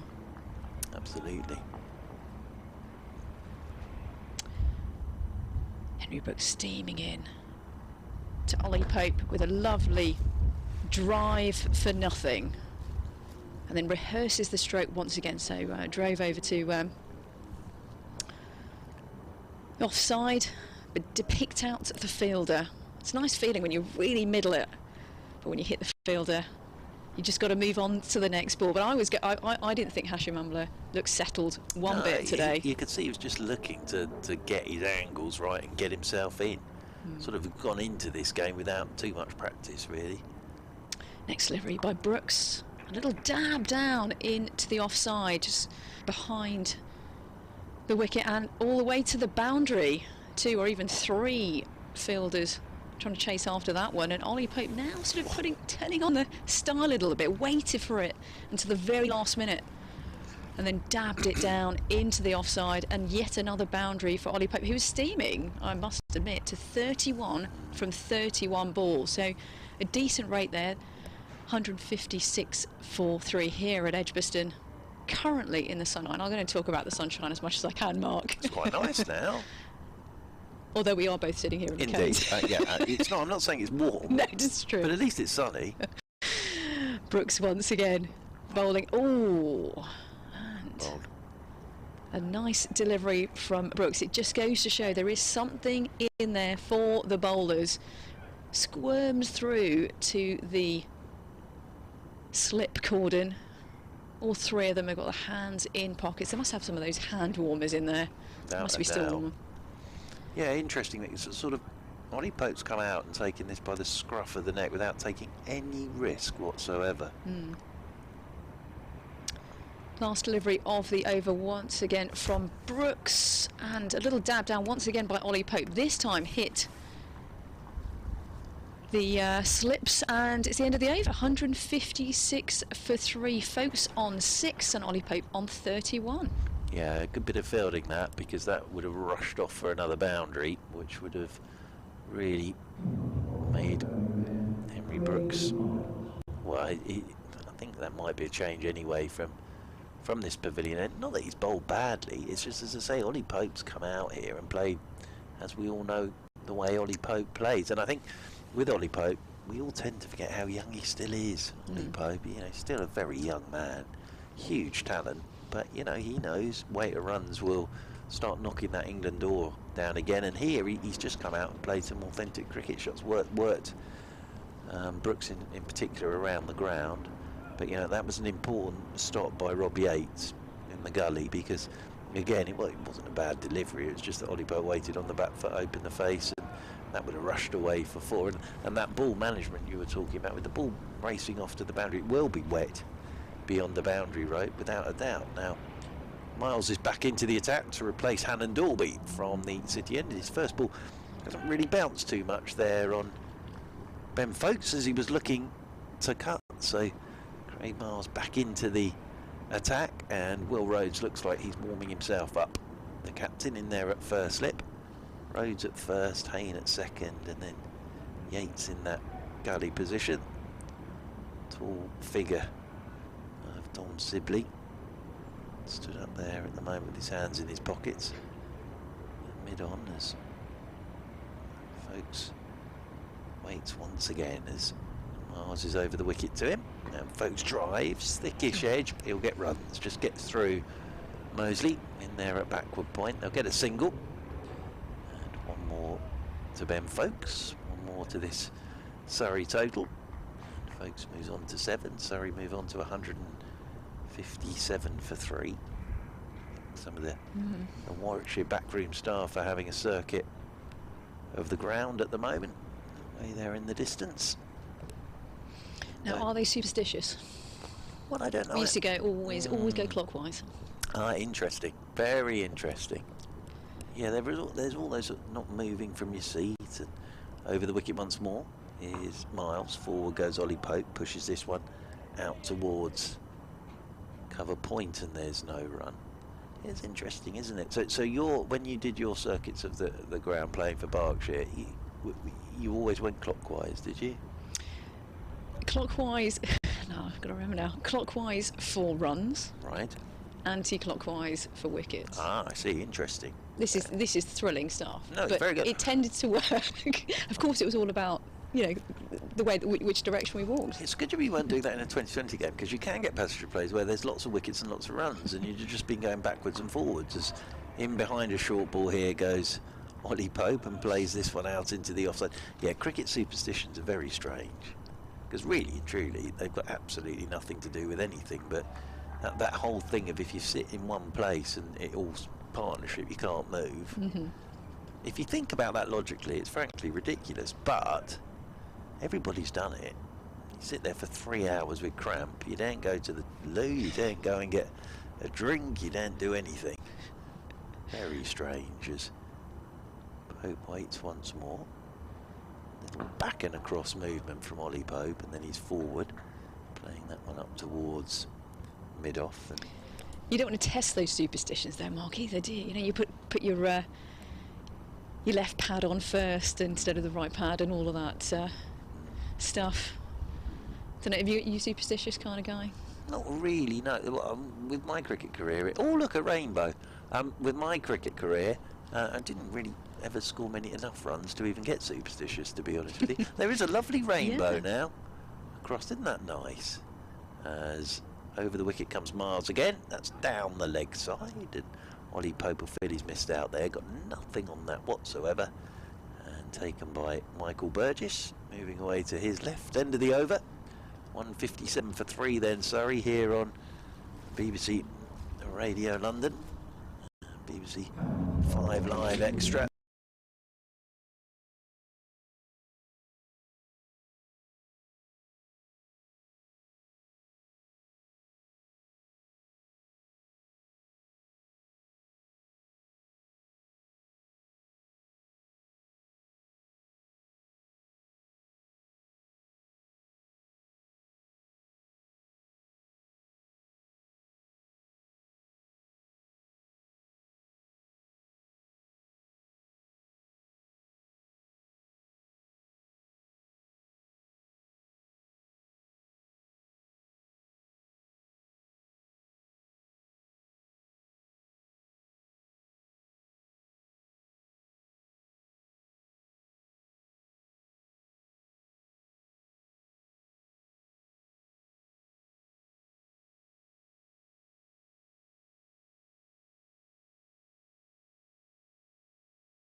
shakes his hand. He'll pay some personal price for that. I think that probably pounds, but he did scamper back and retrieve it, and they take a couple of runs. So one run, yeah. Going to do an update on BBC WM in a moment. And Rhodes bowls left, nips back again, but left by Pope. He was confident on the line of that ball to leave it. We've got blue sky overhead, and yet it looks really dark out there. This one's very peculiar. Yeah, but I suppose people say this is what happens when you play cricket in April, but yeah.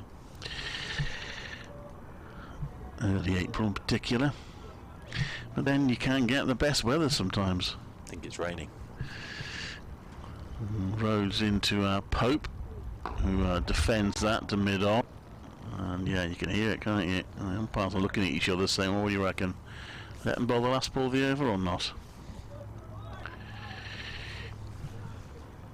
Looks like they're going to, although he's looking towards the ground staff now. And we're not going to get the final ball of the over. That is it for now. Players coming off. Still got potentially an hour left in the day. Well, we'll see whether this clears. It might be it for the day. 168 for 3 in the end. That was a good session for Surrey. Having a good partnership so far for that fourth wicket. So they've put on 142. So put on 42. Get going. 42 for the fourth wicket so far. I'm going to hang on anyway because I've got to do an update in a moment. But Pope batting really well, 40 not out, and Ben Folkes solid enough for his 9. So on comes the hover cover.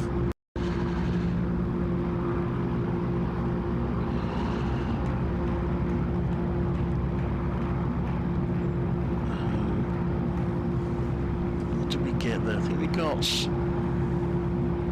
about 10 overs, I think 10 and a bit overs there in that session, during which Surrey have taken the score to 168 for 3. Here we go, here's me update.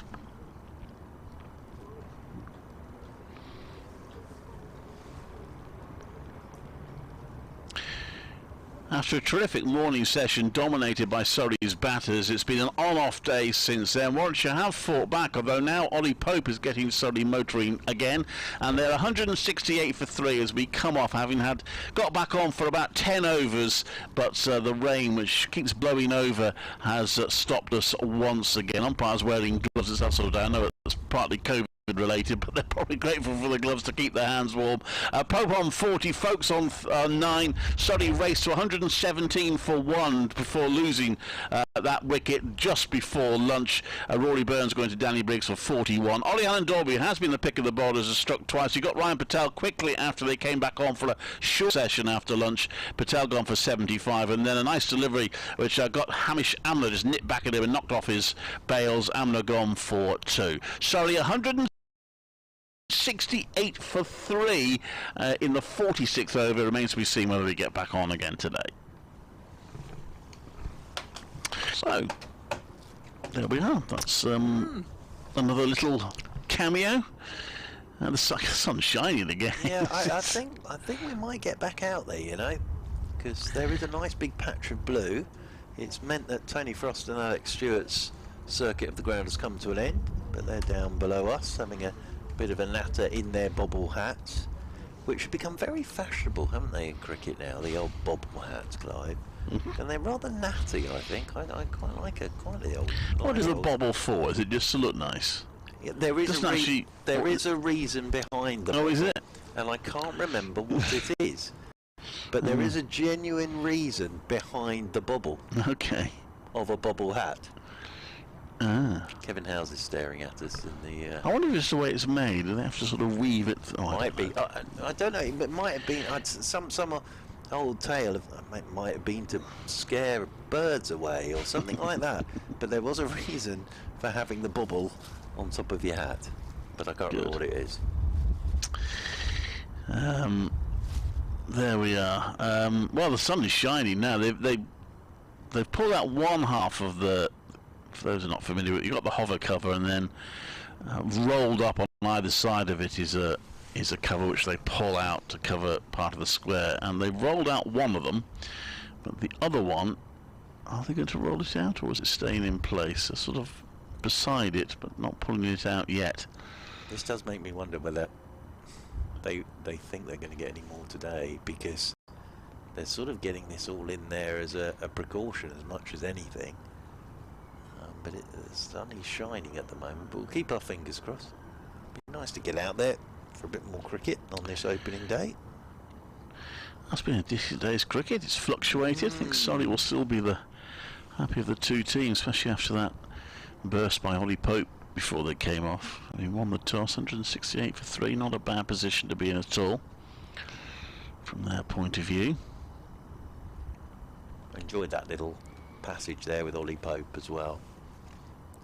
Thought he sort of worked Brooks around the ground very nicely in that one particular over. But he's always busy, is Ollie Pope. And the thing is, I'm not quite sure what was said to him during that Ashes campaign, but he was almost frenetic during the Ashes. There's a big difference between busy and frenetic. And today he's just been busy. And played some lovely shots so far. They are pulling out the second roll, so I'm guessing that even though the sun is shining down on us, they've seen threatening clouds overhead. It's a shame. At least we've got some playing. Well, we've had just under half a day's worth, and the game's progressed quite well. Scoring rate's good. A few wickets taken. Match nicely poised. Sort of feel like, but even though it's been on and off, you sort of feel like you're back into the rhythm of it now, don't you? And I think for the players as well, it's that getting used to the overs in the legs, as they always call it, don't they? Day after day.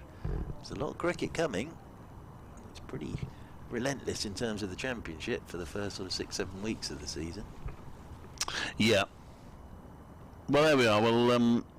We'll leave them to it, because it's going to be a while. Even if they do decide to start playing again, they're going to have to roll these covers back in again and take the hover cover off. So we'll leave it there for the time being. Still cricket going on in other grounds, so you can follow those on the BBC website. And we'll hopefully be back today, but if not, we'll be back tomorrow. Sorry, 168 for 3. Let's quickly go through it then to wrap up where we are now. Surrey winning the toss, elected to bat first, got to 117 for the opening partnership in 29.5 overs, and then the last ball before lunch they lost a wicket. They got the second 50 in just 60 balls, and Rory Burns eventually just missed timing one that might have stopped on him, and he was caught and bowled by Danny Briggs for 41. Then we went off for lunch and came back a bit late after rain interruptions. Actually came back at 3 o'clock, and Ryan Patel, who'd raced to 75 not out before lunch, played some splendid strokes, including a couple of sixes. He drove at one from Ollie Hannon-Dolby and edged it and was caught behind. Rory Burns was 41, by the way, came off 77 balls, 5 fours. Ryan Patel 75 off 107 balls, 8 fours and 2 sixes, but it did mean that Surrey had lost 2 wickets on 117. And then, after they came off and came back on again, Hamish Amla went bowled by Ollie Hannon-Dolby for 2. That was 126 for 3, so 3 wickets for 9 runs at that point. Amla had faced 23 balls. But since then, Ollie Hannon-Dolby 40 not out, 8 fours, 46 balls for that 40, supported by Ben Folkes, who's made 9 of 22 balls, 1 4, has taken them 268 for 3, just the one extra, a leg by. And quickly do the bowling. Ollie Hannon-Dolby, I think, has been the pick of the bowlers, and the figures now suggest that. 14 overs, 4 maidens, 2 for 41. The other wicket taker, Danny Briggs, 6 overs, 1 for 13. Craig Miles bowling 10 overs for 45. Henry Brooks, 11 overs, 3 maidens, none for 41. And Will Rhodes, unusually expensive, 4.5 overs, 27 runs. He's gone for 5.5 and over. So there we are. We'll leave it for the time being. We'll be back either this evening or tomorrow morning. Thank you as ever for listening. Sully, 168 for 3 off 45.5 overs.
Well, I'm sure you might have heard that on the announcement, but play has been abandoned for the day here